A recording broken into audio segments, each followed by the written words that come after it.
তোর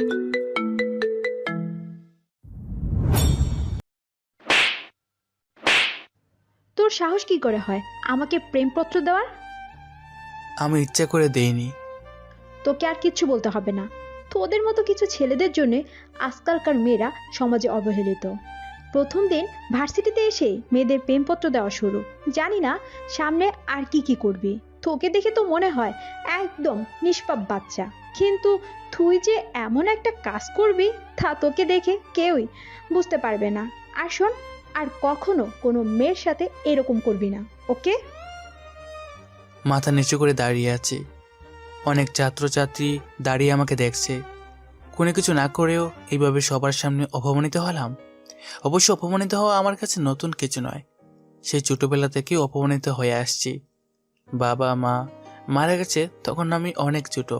তারপর থেকে এতিমখানায় বড় হয়েছি। এইচএসসি পর্যন্ত সেখান থেকে পড়ালেখা করেছিলাম। কিন্তু যখন আমার বয়স 18 হলো, তারপর তারা আমাকে কিছু টাকা দিয়ে বলল যে এখন থেকে আমি আর এখানে থাকতে পারবো না। সেখান থেকে চলে আসার পর বুঝেছি জীবন সংগ্রামে বেঁচে থাকাটা কতটা কঠিন। কলেজে ভালো রেজাল্ট করেছি বিদায় এই কলেজে অনার্সে চান্স পেয়েছি। আর আমার নাম ইসমাইল। আমার এই দুনিয়ায় আমি শুধু একা, কেউ নেই আমার। কলেজে গেট দিয়ে ঢুকে সামনে যাইতেছি, তখনই কেউ একজন ডাক দিল। সামনে যাওয়ার পর বলল, কলেজে নতুন নাকি? জি ভাইয়া, নতুন। নাম কি? নাম ইসমাইল। তোমাকে দেখে তো ভদ্র মনে হয়, কিন্তু তুমি এই বেয়াদবি কি করে করলে? আমি কি করেছি ভাইয়া? আমরা তোমার সিনিয়র, আর তুমি আমাদের সালাম না দিয়ে চলে যাচ্ছিলে কেন?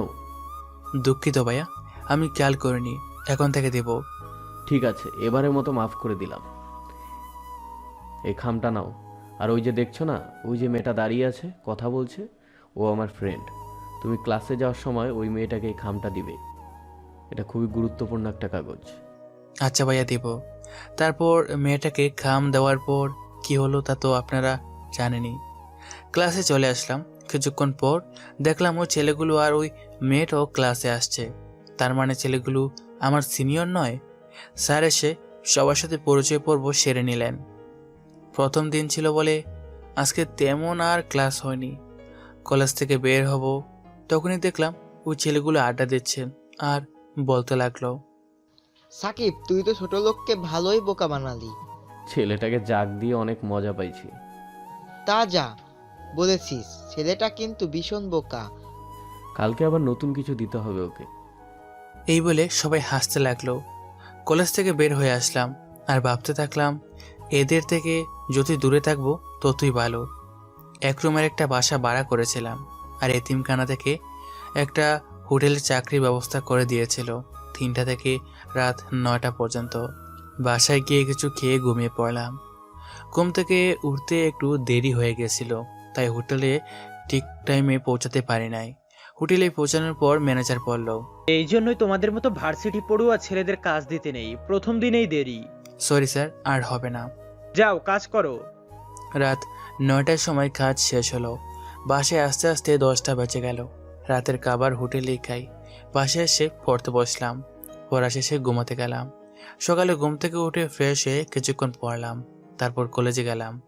কলেজে যাওয়ার পর আবার সেই ছেলেটা সাকিব ডাক দিল। তোকে না বলছিলাম আমাদের সালাম দিতে? সালাম কেন দেব, আমরা তো একই সাথে পড়ি। তোরে তো। তখনই একজন স্যার চলে আসলো। তারপর ক্লাসে চলে আসলাম।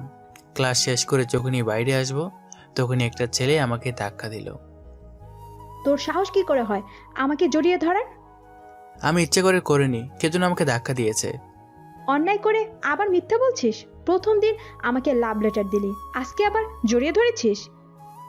তোকে যেন আর কখনো আমার সামনে না দেখি। এই বলে মেয়েটা চলে গেল। তখনই সাকিব বলল, কিরে, কেমন দিলাম? এখন থেকে সব সময় আমাদের সালাম দিবি।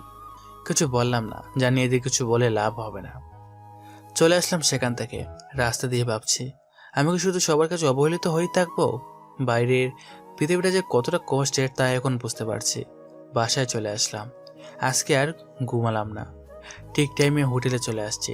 তখন ম্যানেজার এসে বলল, ইসমাইল, এই খাবারগুলো ওই টেবিলে দিয়ে আসো। আচ্ছা স্যার। খাবার দিতে গেলাম, তখন একজন বলল, এতক্ষণ লাগে খাবার দিতে, সেই কখন থেকে অপেক্ষা করছি। ঠিক টাইমে তো দিলাম স্যার। আবার মুখে মুখে কথা, যাও এখান থেকে। চলে আসলাম ওখান থেকে, ঠিক টাইমে খাবার দিলাম, তারপরে বলে যে দেরি হয়েছে। হোটেলে কাজ শেষ করে বাসায় চলে আসলাম। কিছুক্ষণ পড়ার পর ঘুমাতে গেলাম। শুয়ে শুয়ে ভাবছি আমার জীবনের লক্ষ্য কি। এই দুনিয়াতে আমার কেউ নেই, না আছে কোনো আত্মীয় স্বজন, না আছে কোনো বন্ধু। আমার সাথে তো কেউ ভালো ব্যবহারও করে না। জানি না এই অবহেলিত জীবনের সমাপ্তি কখন ঘটবে। আমি মরে গেলে আমার লাশ দাফন করার জন্য কেউ থাকবে না। এসব ভাবছি আর দু চোখ বেয়ে পানি পড়ছে। সকালে ঘুম থেকে উঠে কিছুক্ষণ পড়লাম, তারপর কলেজে আসলাম। ক্লাসে বসে আছি, সবাই যার মতো আড্ডা দিচ্ছে। ক্লাসে বসে আছি, সবাই যার যার মতো আড্ডা দিচ্ছে, আর আমি পিছনের বেঞ্চে বসে আছি। কারণ হলো আমি তাদের মতো নই। হঠাৎ করে সাকিব বলল, কিরে, তুই প্রতিদিন একই শার্ট পরে কলেজে কেন আসিস?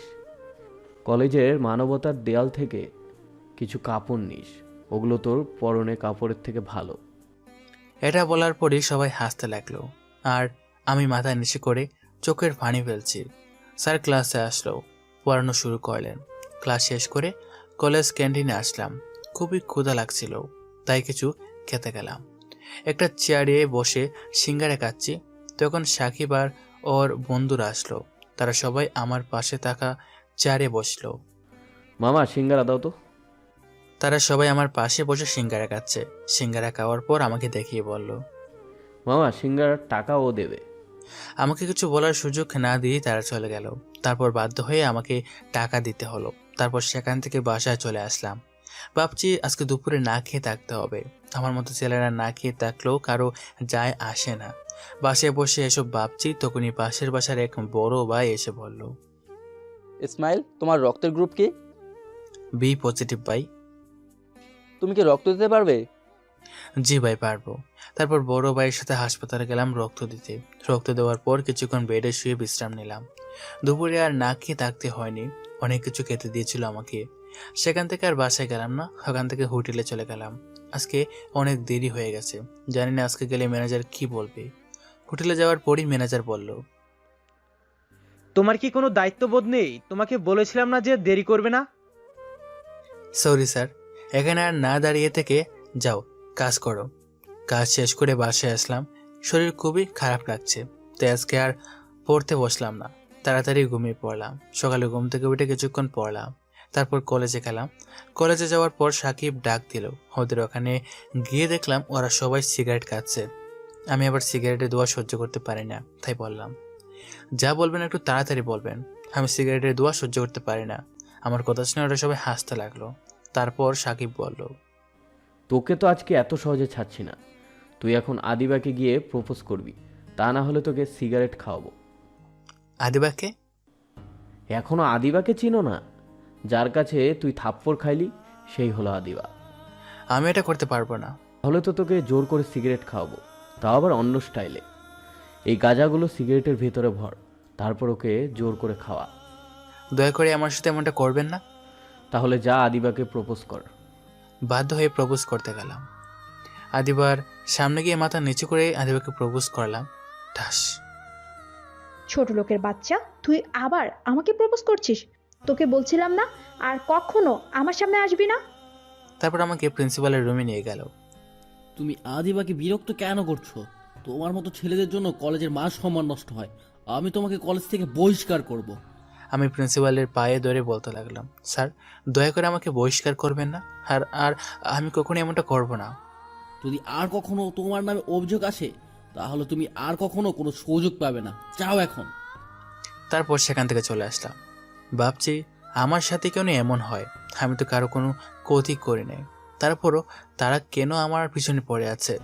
দোস্ত, ছেলেটার সাথে কিন্তু প্রতিদিন সেই মজা হয়। তা যা বলছিস, কালকে আবার ওকে নতুন করে জাগ দিব। আদিবাকে দিয়ে ওকে প্রতিদিন মার খাওয়াবো। ওই ছেলেটার কোনোই দোষ নেই, আর আমি শুধু শুধুই ওই ছেলেটাকে ভুল বুঝলাম। কালকে কলেজে আসলে সরি বলতে হবে। রাতে শুয়ে শুয়ে ভাবছি কালকে কলেজে গেলে আবার সাকিব আমার সাথে এরকম করবে। মনে হয় না আর ওই কলেজে বেশি দিন থাকতে পারবো। এসব ভাবতে ভাবতে ঘুমিয়ে পড়লাম। পরদিন কলেজে গেলাম। যাওয়ার পরই হাদিবা ডাক দিল। সরি। কেন? তোমার কোনো দোষ ছিল না, তারপরও আমি তোমাকে অনেক অপমান করেছি। গতকালকে আমি সাকিবের কাছে সবটা শুনেছি। তোমার তো কোনো দোষ নেই, তোমার জায়গায় অন্য মেয়ে থাকলে তাই করতো। আচ্ছা, তাহলে আজ থেকে আমরা বন্ধু। তোমার নাম কি? ইসমাইল। তোমার? আদিবা সুলতানা। আজকে থেকে আমরা বন্ধু তাহলে। না। কেন? তার মানে তুমি আমাকে মাফ করতে পারোনি, তাই না? দেখো, তুমি বড়লোক বাবার মেয়ে আর আমি রাস্তার ছেলে। তোমার সাথে আমার বন্ধুত্ব করা ঠিক হবে না। আর কখনো এ কথা বলবে না। তুমি যেমনই হও না কেন, তারপরও তুমি আমার বন্ধু। তারপরও? আর কোনো কথা বলবি না। আর এখন থেকে আমাকে তুই করে বলবি। আচ্ছা, চেষ্টা করব। তারপর ক্লাসে চলে গেলাম। প্রথমবার আমি সামনের বেঞ্চে বসলাম, তো আবার আদিবার সাথে। ক্লাস শেষ করে আদিবার সাথে ক্যাম্পাসে বসে আছি। তোর মোবাইল নাম্বার দে। আমি ফোন চালাই না। মানে, তোর কি কারোর সাথে কথা বলার প্রয়োজন মনে হয় না? না, কেন? আমার কেউ নেই। কেউ নেই মানে? এই দুনিয়ায় আমার আপনজন বলতে কেউ নেই, আমি এতিম। আর কখনো নিজেকে এতিম বলবে না। আজকে থেকে আমি তোর আপনজন। আয় এখন আমার সাথে। কোথায়? আসলে দেখতে পাবি। তারপর আদিবা আমাকে একটা মোবাইলের দোকানে নিয়ে গিয়ে একটা মোবাইল কিনে দিল। আমার সব কথা শুনে করুণা করছিস আমায়? দিব একটা থাপ্পড়। এত বেশি বোঝো কেন? তোরে এই মোবাইল দিয়েছি আমার সাথে কথা বলার জন্য। তারপর দুপুরে একটা রেস্টুরেন্টে খেলাম।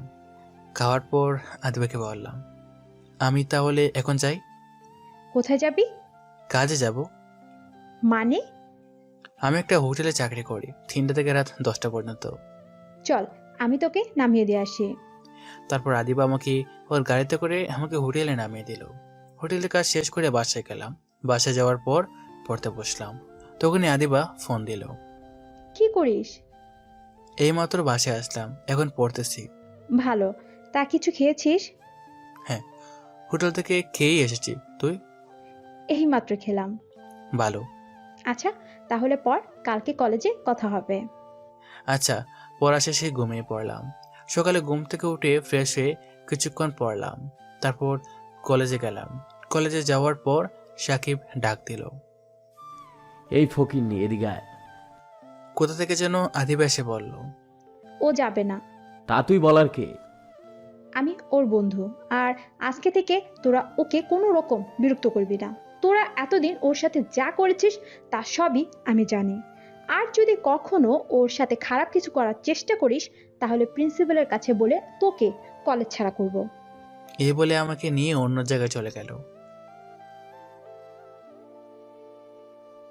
কি বলবো, সবাই আমার সাথে ওইরকমই করে। তারপর ক্লাসে আসলাম। একটা ক্লাস করার পরই আদিবা বলল, কোথায়? ক্লাস করবি না? তারপর আদিবা আমাকে নিয়ে নদীর পাড়ে একটা পার্কে ঘুরতে গেল। একটা বেঞ্চের উপর দুজনই বসে আছি। হালকা বাতাস বইছে, খুব ভালো লাগতেছে। হঠাৎ আদিবা আমাকে বলল, কখনো এইটা নিয়ে ভাবিনি, কিভাবে বেঁচে থাকবো তার ঠিক নাই, আবার প্রেমে পড়বো। তুই কি কারো প্রেমে পড়েছিস? বুঝলাম না। তারপর আদিবা আমাকে নিয়ে ফুচকা খেতে গেল। ফুচকা খাওয়ার পর আদিবা আমাকে হোটেলে নামিয়ে দিল। হোটেলের কাজ শেষে রাতে বাসায় গিয়ে শুয়ে শুয়ে ভাবছি, জীবনের প্রথমবার মনে হলো আমি একা নই। প্রথমবার মনে হলো কোনো আপনজনের ভালোবাসা পেয়েছি। যতক্ষণ আদিবার সাথে ছিলাম ততক্ষণ মনে হয়নি যে এই দুনিয়ায় আমার কেউ নেই। জানি না আদিবা আমাকে কিভাবে, কিন্তু আমি চাই এইভাবেই সবসময় আমার সাথেই থাকুক। এসব ভাবতে ভাবতে ঘুমিয়ে পড়লাম। সকালে আদিবার কলে ঘুম ভাঙলো। তারপর ঘুম থেকে উঠে ফ্রেশ হয়ে কিছুক্ষণ পড়লাম। তারপর কলেজে গেলাম। কলেজে যাওয়ার পর আদিবা বলল, রাতে ঠিকভাবে ঘুম হয়নি। এমনি? কেন? শুভ জন্মদিন, কিন্তু আমি না গেলে হয় না? আসলে সেখানে কত বড় বড় লোক থাকবে, আর আমি সামান্য একটা হোটেলে কাজ করা এতিম ছেলে। তুই অনেক কথা শুনবি। সবাই বলবে আমার মতো একটা ছেলে কি করে তোর বন্ধু হলো। ইয়ে মানে গিফট। গিফটের কথা শুনিয়ে আমার মনটা খারাপ হয়ে গেল। আচ্ছা, নিয়ে আসবো। না, তা কি করে হয়? সেখানে সবাই তো গিফট নিয়ে আসবে। আচ্ছা, দেখা যাবে। এখন চল। তারপর ক্লাসে গেলাম। আজকে আদিবা কলেজ থেকে একটু তাড়াতাড়ি চলে গেল। আদিবা চলে আসার পর কেমন জানি ভালো লাগছিল না, তাই আমিও বাসায় চলে আসলাম। বাসায় এসে ভাবতে লাগলাম আমার কি করা উচিত। সেখানে যাওয়া কি ঠিক হবে, না শুধু গিফট দিয়ে আসব? যদি যাই তাহলে আদিবা অনেক কথা শুনবে, সেটা আমি নিশ্চিত। আর যদি না যাই তাহলে তো আদিবা অনেক কষ্ট পাবে। না, আমি আদিবাকে জেনে শুনে কষ্ট দিতে পারি না। এই জীবনে প্রথম কোনো ব্যক্তি যে আমার এতটা খেয়াল রেখেছিল। আমি আদিবাকে কখনো কষ্ট দিতে পারি না। কিন্তু আদিবার জন্য কি গিফট নেব? যাই কিনি না কেন, সেটা ওর জন্মদিনের সব থেকে কম দামে গিফট হবে। অনেক কষ্ট করে 2000 টাকা জমিয়েছিলাম। ভেবেছিলাম বাবা মায়ের জন্য মিলাদ পড়াবো। ভাবছি সেটা পরে পড়িয়ে ওই টাকা দিয়ে আদিবার জন্য একটা শাড়ি কিনবো। সন্ধ্যার সময় দোকান থেকে একটা শাড়ি কিনে আদিবার বাসায় গেলাম। গেট দিয়ে ঢুকবো, তখনই দারোয়ান এসে বাধা দিল। দাঁড়ান, কোথায় যাচ্ছেন? ভিতরে যাব। কে আপনি যে ভিতরে যাবেন? আমি আদিবার বন্ধু। দারোয়ান আমার দিকে অনেকক্ষণ তাকিয়ে থেকে তারপর বলল, ফাইজলামি করেন? আপনি কিভাবে আদিবা ম্যাডামের বন্ধু হতে পারেন? আর কিছু বললাম না। চলে আসবো, তখনই আদিবা ডাক দিল। সরি ইসমাইল, আপনি ওকে ঢুকতে দিলেন না কেন? দুঃখিত ম্যাডাম, আমি বুঝতে পারি নাই। তারপর আদিবা আমাকে বাড়ির ভিতরে নিয়ে গেল। বাড়ির ভিতরে ঢুকে তো আমি অবাক চোখে তাকিয়ে আছি। অনেক বড় বাড়ি আদিবাদের, আর পুরো বাড়ি অনেক সুন্দর করে সাজানো হয়েছে। এখানে যারা এসেছে তারা সবাই অনেক বড় লোক, আর আমাকে দেখে যে কেউ বুঝে যাবে আমি কিরকম ছেলে। সবাই আমার দিকে তাকাচ্ছে, কেমন জানি লাগছে আমার। এখানে না আসলেই বুঝি ভালো হতো, এসব ভাবতে থাকলাম। তারপর আদিবা আমাকে নিয়ে কেক কাটতে গেল। প্রথমে ওর বাবা মা, তারপর আমাকে খাইয়ে দিল। আমি বোকার মতো আদিবার দিকে তাকিয়ে আছি, আর বাকিরা সবাই অনেক অবাক হয়েছে, কারণ আমার মতো একটা ছেলেকে আদিবা ওর বাবা মায়ের পর কেক খাইয়ে দিল। আমি আদিবাকে কিছু বলতেও পারছি না। এখান থেকে তাড়াতাড়ি যেতে পারলেই বাঁচি। খাওয়া দাওয়ার পর আদিবা বলল, বাবা মায়ের সাথে কথা বলবি, চল। হে মানে আজকে না বললে হয় না? কেন, কি হয়েছে? আমার খুবই শরীর খারাপ লাগছে। আমি এখন বাসায় যাই, পরে এক সময় কথা বলবো। আচ্ছা যা, বাসায় গিয়ে ফোন দিস। এই প্যাকেটটা রাখ। কি আছে এতে? খোলার পরই দেখতে পারবি। আচ্ছা, এখনই খুলতেছি। এই না, এখন খুলতে হবে না, পরে খুলিস। পরে খুলবো কেন? কি আছে এতে? সেটা পরে খুললেই দেখতে পারবি। আমি এখন যাই। তারপর সেখান থেকে বাসায় চলে আসতাম। বিছানায় শুয়ে শুয়ে ভাবছি আদিবা ওর বাবা মায়ের পরই আমাকে কেন কেক খাইয়ে দিল। আমি কল্পনাই করতে পারি না যে আদিবা আমাকে তখন কেক খাইয়ে দেবে। সেখানে উপস্থিত সবাই অনেক অবাক হয়েছে। আদিবার বাবা মা কি ভাববে জানি না। এত কিছু হওয়ার পরও কিভাবে তাদের সাথে কথা বলতাম, তাই তো দেখা না করেই চলে এসেছি। আদিবাকে যত দেখছি ততই অবাক হচ্ছি। ওকে শুধু আমাকে ফ্যান ভাবে, না অন্য কিছু? ওর সাথে যদি আর কিছুদিন এভাবে থাকি তাহলে আমি তো ওকে ভালোবাসে ফেলবো। এখনই ওর কথা না ভাবে একদিনও থাকতে পারে না। ওই আমার জীবনের প্রথম ব্যক্তি যে আমার এতটা খেয়াল রেখেছে। জীবনের প্রথমবার মনে হয়েছে কোন আপনজনের ভালোবাসা পেয়েছে। জানি না ওকে ছাড়া কোনোদিনও থাকতে পারবো কি না, কিন্তু ও তো আর সবসময় আমার সাথে থাকবে না। আমার মনে হয় ও আমাকে ভালোবাসে, তাহলে কি ওকে আমার মনের কথা বলে দেব? কিন্তু ও যদি আমাকে ভালো না বাসে তাহলে তো আমাকে ভুল বুঝবে। তার চেয়ে না বলাই থাক, শুধু বন্ধ হয়ে থাকি। সকালে ঘুম থেকে উঠে মোবাইল হাতে নিলাম, দেখলাম রাতে আদিবা অনেকগুলা কল করেছিল। মোবাইল সাইলেন্ট করা ছিল, তাই শুনতে পাইনি। এখন আর কল দিলাম না। তারপর ফ্রেশ হয়ে কিছুক্ষণ পড়লাম। তারপর কলেজে গেলাম। কলেজে গিয়ে দেখলাম আদিবার আমার আগেই চলে এসেছে। আমাকে দেখি রাগে কণ্ঠে বলতে লাগলো, রাতে কই ছিলি? কেন, বাসায় ছিলাম। কতগুলো কল করেছি, ধরলি না কেন? হুম হুম। আসলে তোদের ওখান থেকে আসার পরেই ঘুমিয়ে গেছিলাম, আর মোবাইল সাইলেন্ট করা ছিল, তাই শুনতে পাইনি। তোকে বলেছিলাম না গিফট না আনতে, তারপরও কেন আনলি? কেন, পছন্দ হয়নি? দিব এক থাপ্পড়। পছন্দ হবে না কেন? কত সুন্দর একটা শাড়ি, কিন্তু তুই এত টাকা কিভাবে জোগাড় করলি? হুম হুম। এত টাকা কোথায়? মাত্র 2000 টাকা। তোর জন্মদিনের সব থেকে কম দামে গিফট। টাকা আমার কাছে ছিল। তোকে দেখেই বোঝা যাচ্ছে যে তুই মিথ্যে কথা বলছিস। সত্যি কথা বল। আসলে একটু একটু করে ওই টাকাগুলো জমেছিলাম, ভেবেছিলাম বাবা মায়ের নামে মিলাদ পড়াবো। এখন ভাবছি মিলাদ পড়ে পড়াবো। তার মানে ওই টাকা দিয়েই তুই আমার জন্য শাড়ি কিনেছিস? হাদিবার দু চোখ বেয়ে পানি পড়ছে, আর সাথে সাথেই আমাকে জড়িয়ে ধরে কাঁদতে কাঁদতে বলল, কেন তুই ওই টাকা দিয়ে শাড়ি কিনতে গেলি? তোর কাছে আমার কোনো গিফট চাই না। আমার কাছে তুই সব থেকে বড় গিফট। চল এখন কোথায়? একটা এতিমখানায় যাব, কেন? তোর বাবা মায়ের জন্য মিলাদ পড়াতে। দুঃখিত, এটা আমি করতে পারবো না। কেন? আমি আমার নিজের টাকা দিয়ে বাবা মায়ের জন্য মিলাদ পড়াবো। তো কি হয়েছে? মনে কর আমার টাকাই তোর টাকা। কিছু মনে করিস না, আমার নিজের উপার্জিত টাকা দিয়ে মিলাদ পড়াবো, কারো কাছ থেকে নিয়ে নয়। এখন বল, শাড়িটা কেমন লাগছে? অনেক সুন্দর। তা কখনো কি শাড়িটা পরবি? পারবো না কেন? না মানে শাড়িটা তো অনেক কম দামি, তুই তো মনে হয় এত কম দামের জিনিস পরিস না, তাই বললাম। পরিনি তো কি হয়েছে, এখন থেকে পরবো। কালকে বিকেলে শাড়ি পরে তোর সাথে নদীর পাড়ে ঘুরতে যাব। দেখা যাবে, এখন চল। তারপর ক্লাস করে বাসায় চলে গেলাম। ফ্রেশ হয়ে হোটেলে আসলাম। ম্যানেজারকে বললাম, স্যার কালকে আমার ছুটি লাগবে। তারপর ম্যানেজার বলল, রোজ রোজ তোমাকে ছুটি দিতে পারবো না। যদি কাজ করতে মন না চায় তাহলে আর আসার দরকার নেই। সরি স্যার, আর কখনো ছুটি নিব না, শুধু কালকে লাস্ট। মনে থাকে যেন কথাটা, কালকের পরে ছুটি নিতে হলে একবারে নিবে। এখন যাও, কাজ করো। রাতে কাজ করে বাসায় এসে কিছুক্ষণ পড়লাম, পড়ার পর ঘুমালাম। ভাবতে থাকলাম আদিবার কথা। প্রথম কোনো মেয়ে আমাকে জড়িয়ে ধরল। আমি কল্পনা করতে পারি না যে আদিবা আমাকে জড়িয়ে ধরবে। ওর সাথে থাকতে থাকতে কখন যে ওকে ভালোবেসে ফেলেছি তা নিজেও জানি না। এখন তো এমন হয়েছে, ওর সাথে কথা না বলে থাকতেই পারি না। যখনই কেউ আমার সাথে খারাপ ব্যবহার করে, তখনই আদিবার হাসি মুখটা চোখের সামনে ভেসে ওঠে। তখন সেই সব অপমান আর আমার গায়ে লাগে না। কালকে বিকালে আদিবা আমার দেওয়া শাড়ি পরবে, তাহলে কালকেই আমি আদিবাকে আমার মনের কথা বলে দেব। জানি না ও আমাকে কি ভাবে। সকালে ঘুম থেকে উঠে ফ্রেশ হয়ে কলেজে গেলাম। আজকে একটু আগে কলেজে চলে আসলাম। গিয়ে দেখে আদিবা এখনো আসেনি। কিছুক্ষণ একটা বেঞ্চের উপর বসলাম।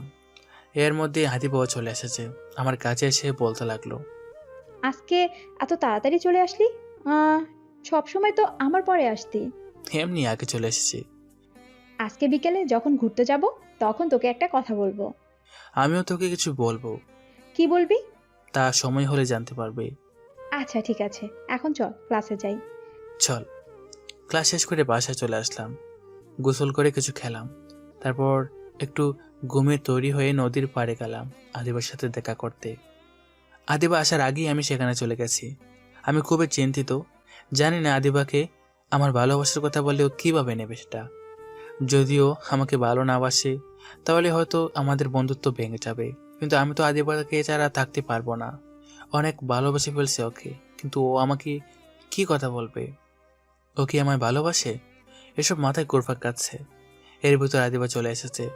আমার দেওয়া শাড়ি পরে এসেছে। খুবই সুন্দর লাগছে ওকে। ওর দিকে এক ধ্যানে তাকিয়ে থাকলাম। ও আমার কাছে এসে বলতে লাগলো, এভাবে তাকিয়ে কি দেখছিস? তোকে দেখছি। আমাকে আজকে নতুন দেখছিস মনে হয়। হুম হুম। তা না, তোকে আজকে অনেক সুন্দর লাগছে। ভাবছি সত্যি কি এটা তুই নাকি অন্য কেউ। আর শাড়িটা পরার জন্য ধন্যবাদ। তাকিয়ে থাকতে হবে না, আর ধন্যবাদও দিতে হবে না। এখন চল কিছুক্ষণ হাঁটি। তারপর আদিবার সাথে হাঁটতে থাকলাম। আদিবা কথা বলছে আর আমি নির্বাক শ্রোতার মতো ওর কথা শুনছি আর ওকে দেখছি। আজকে আদিবাকে খুবই সুন্দর লাগছে। ভাবছি এখনই ওকে ভালোবাসার কথা বলবো, কিন্তু তার আগে আদিবা বলল, চল ফুচকা খেয়ে আসি। চল। আদিবা আমাকে নিয়ে ফুচকা খেতে গেল। তারপর দুজনে মিলে ফুচকা খেলাম। ফুচকা খাওয়ার পর নদীর পাড়ে একটা ব্রেঞ্চে দুজনে বসে আছি। আদিবা বলল, আচ্ছা তুই না আমাকে কিছু বলতে চাইছিলি? তুইও তো কিছু বলতে চাইছিলি। আগে তুই বল, তারপর আমি বলবো। না, আগে তোরটা বলবি। আচ্ছা আমি বলবো একটু পরে। দাঁড়া, একজনকে ফোন করে নেই। কোথায়? তাড়াতাড়ি আসো, আমরা সেই কখন থেকে বসে আছি। কার সাথে কথা বললি? আর কে আসবে? আসলেই দেখতে পাবি। আচ্ছা ইসমাইল, মনে কর তুই একজনকে ভালোবাসিস কিন্তু বলতে পারছিস না, কিন্তু হঠাৎ করে সে যদি তোকে প্রপোজ করে তাহলে কি করবি? হুম হুম। অবশ্যই রাজি হব। আমিও একজনকে ভালোবেসে ফেলেছি। তার মানে ও কি আমাকে ভালোবাসে? খুবই আগ্রহ নিয়ে ওকে জিজ্ঞেস করলাম, কাকে ভালোবাসিস তুই? বলবো একটু পরে। এখন ঝালমুড়ি খাবো দুজনে। তার ভিতরেই চলে আসবে। কে আসবে? আসলেই দেখতে পাবি। তারপর দুজনে মিলে ঝালমুড়ি খেলাম। এর মধ্যে একটা ছেলে এসে আদিবাকে বলতে লাগলো। ওই ইসমাইল, হ্যাঁ। তারপর ছেলেটা আমাকে বলতে লাগলো, তোমার কথা ও যে কতবার বলেছে তার কোনো ঠিক নেই। তুমি নাকি ওর লাইফে খুবই গুরুত্বপূর্ণ একজন। আমি আদিবাকে জিজ্ঞেস করলাম, ছেলেটাকে? ও রাব্বি, আর আমি ওকেই ভালোবাসি। আদিবার মুখে এই কথা শুনে মুহূর্তের মধ্যেই আমার মনে হলো কেউ আমার বুকে চাবুক দিয়ে আঘাত করতেছে। আদিবাকে দেখে মনে হচ্ছে ও খুবই খুশি। কোনো রকম চোখের পানি আটকে হাসি মুখে আদিবাকে বললাম, কবে থেকে? আগে তো বললি না। ওকে আমি অনেক আগে থেকেই ভালোবাসি, কিন্তু ওকে কখনো বলা হয়নি। আমাদের পাশেই ওর বাসা। ওই আমার লাইফে ফার্স্ট ক্রাশ। আর আমার জন্মদিনের পার্টির পর ও আমাকে প্রপোজ করে। আমি প্রথমে খুবই অবাক হয়ে গিয়েছিলাম, কারণ এর আগে কখনোই আমার সাথে কথাই বলেনি। আমি শুধু ওকে দূর থেকে দেখতাম। ও প্রপোজ করায় আমি এতটা অবাক হয়ে গিয়েছিলাম যে কিছুই বলতে পারছিলাম না। তারপর ও বলে যে আমাকে সময় নিতে। তারপর আমি আজকে ওকে হ্যাঁ বলে তোর সাথে পরিচয় করে দিতে আসলাম। ও, ভালো করেছিস। তুমি তাহলে ওর লাইফের বিশেষ ব্যক্তি। আজকেও বলেছিল যে আমাকেও বিশেষ কারোর সাথে পরিচয় করিয়ে দিবে। হ্যাঁ, ও খুব ভালো একজন বন্ধু। আমার আসলে একটা কাজ আছে, তাই আমাকে এখন যেতে হবে। তোরা আড্ডা দে। তুই না আজকে হোটেল থেকে ছুটি নিলি? হ্যাঁ, কিন্তু আমাকে এখন এক জায়গায় যেতে হবে। আমি তোকে এখনই বলতাম, কিন্তু তার আগে রাব্বি ভাইয়া চলে এসেছে। আচ্ছা, তোমার যখন কাজ আছে তাহলে তোমাকে আর আটকে রাখা ঠিক হবে না। আচ্ছা যা, তাহলে কালকে কলেজে কথা হবে। ওখান থেকে তাড়াতাড়ি চলে আসলাম। ওখানে আর এক মুহূর্ত থাকা আমার পক্ষে সম্ভব হচ্ছিল না। অনেক কষ্টে চোখের পানি আটকে রেখেছে। বাসায় গিয়ে শুয়ে পড়লাম। কিছুই ভালো লাগছিল না। কি করে পারতাম আদিবাকে অন্য কারোর সাথে দেখতে? আমি ভেবেছিলাম ও হয়তো আমাকে ভালোবাসে, কিন্তু ও শুধু আমাকে ওর একজন ভালো বন্ধু ভাবে। জানি না এরপর কিভাবে আদিবার সাথে স্বাভাবিকভাবে কথা বলবো। আদিবার সাথে পরিচয় হবার পর কিছুদিনের জন্য ভুলেই গেছিলাম যে আমার আসল পরিচয় কি। যখন সবাই অপমান করতো তখন অনেক খারাপ লাগতো, আর এখন তার থেকে অনেক বেশি কষ্ট হচ্ছে। এভাবে অনেকক্ষণ বিছানায় শুয়ে আছে, কিন্তু ঘুম আসছে না। কিভাবে ঘুম আসবে? চোখ বুঝলেই তো আদিবার মুখটা ভেসে ওঠে। তবে আজকে একটা ব্যাপারে খুবই অদ্ভুত লাগছে। প্রতিদিন তো আদিবা এই সময় ফোন দেয়, কিন্তু আজকে তো দিল না। তাই আমি ফোন দিলাম, কিন্তু আদিবার ফোন ওয়েটিং। অনেকবার ফোন দিলাম, কিন্তু ওয়েটিং। হয়তো রাব্বির সাথে কথা বলছে, তাই হয়তো আমার কথা মনে নেই।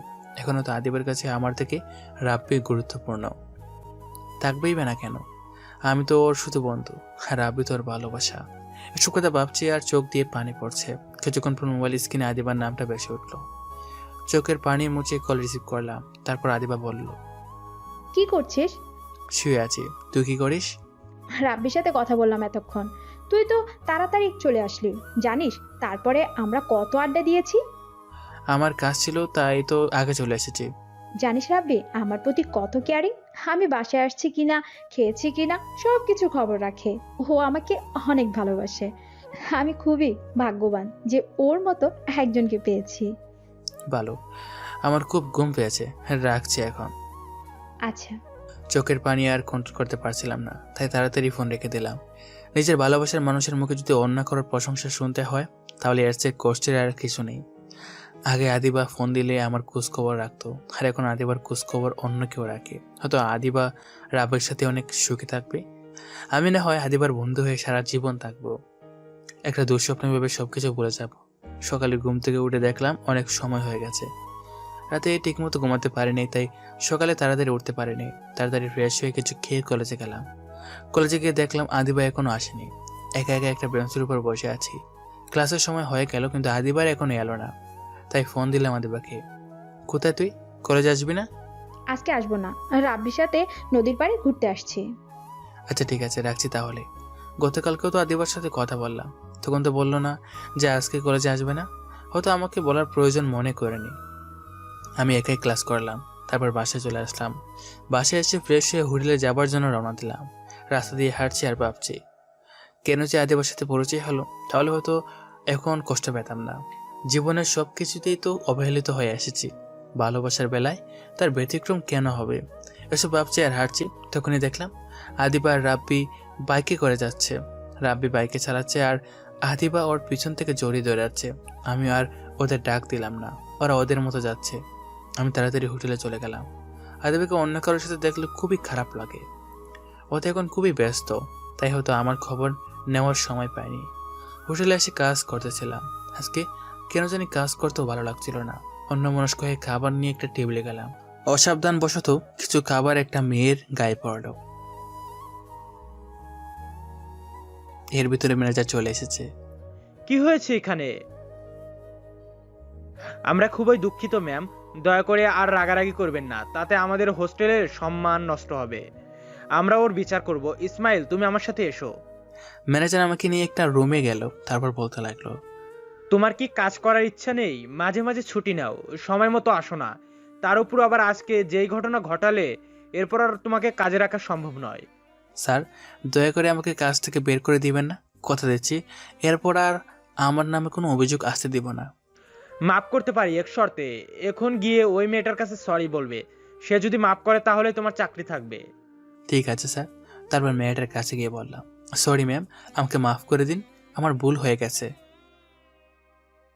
হোটেলে কাজ করে রাতে বাসায় আসলাম। বিছানা শুয়ে শুয়ে ভাবছি, দুনিয়াটা বড় অদ্ভুত। অপরাধ না করেও মাপ চাইতে হলো। আর মেয়েটা যা বলছে ঠিকই বলছে, আমার থেকে তার জামার দামও অনেক বেশি। আদিবাকে কল দিলাম কিন্তু ওয়েটিং, অনেকবার কল দিলাম কিন্তু ওয়েটিং। বিছানা শুয়ে আছি, ভাবছি আদিবা হয়তো কল দেবে, কিন্তু অনেক সময় হয়ে গেল কিন্তু কল দিল না। ওর কাছে কি আমি এতটাই মূল্যহীন যে একবারও আমাকে কল দিতে পারলো না? ওকে তো আর আমি ভালোবাসতে বলছি না, আমি শুধু ওর বন্ধু হয়ে থাকতে চাইছিলাম। এগুলো ভাবতে ভাবতে একটা সময় ঘুমিয়ে গেলাম। সকালে ঘুম থেকে উঠে আগে ফোনটা হাতে নিলাম, কিন্তু যে আসে হাতে নিয়েছিলাম তা পূরণ হয়নি। আদিবা আমাকে একটিবারও কল করেনি, হয়তো ওর কাছে এখন রাব্বি সব। ফ্রেশ হয়ে কিছুক্ষণ পড়লাম, কিন্তু পড়া একদমই মন বসছিল না। তারপর পড়ার চেষ্টা করলাম। পড়া শেষে কিছু খেয়ে কলেজে আসলাম। গিয়ে দেখি আদিবা এখনো আসেনি, তাই একা একা একটা ব্রেঞ্চের উপর বসে সময় কাটালাম। ক্লাস শুরু হওয়ার কিছুক্ষণ আগে আদিবা আসলো। এত দেরি হলো কেন আজকে? আর বলিস না, গতকাল অনেক রাত পর্যন্ত রাব্বির সাথে কথা বলছিলাম, তাই ঘুম থেকে উঠতে দেরি হয়েছে। রাতে তোকে অনেকবার কল দিয়েছিলাম। সরি, আমি খেয়াল করিনি। রাব্বির সাথে কথা বলে ঘুমিয়ে গিয়েছিলাম, তাই মনে ছিল না। প্লিজ কিছু মনে করিস না। আরে না, মনে করার কি আছে? আচ্ছা, বিকেলে তোর সাথে নদীর পাড়ে ঘুরতে যাব, ঠিক আছে? না, বিকেলে যাওয়া যাবে না, হোটেল থেকে আমাকে ছুটি দিবে না। তাহলে কালকে কলেজ টাইমে যাব, ঠিক আছে? আচ্ছা। তারপর ক্লাস করে বাসায় চলে আসলাম। আজকে অনেক খুশি লাগছে, কারণ কালকে আদিবার সাথে ঘুরতে যেতে পারবো। এত খুশি হয়ে কাজ নেই, এখন তাড়াতাড়ি রেডি হয়ে হোটেলে যেতে হবে।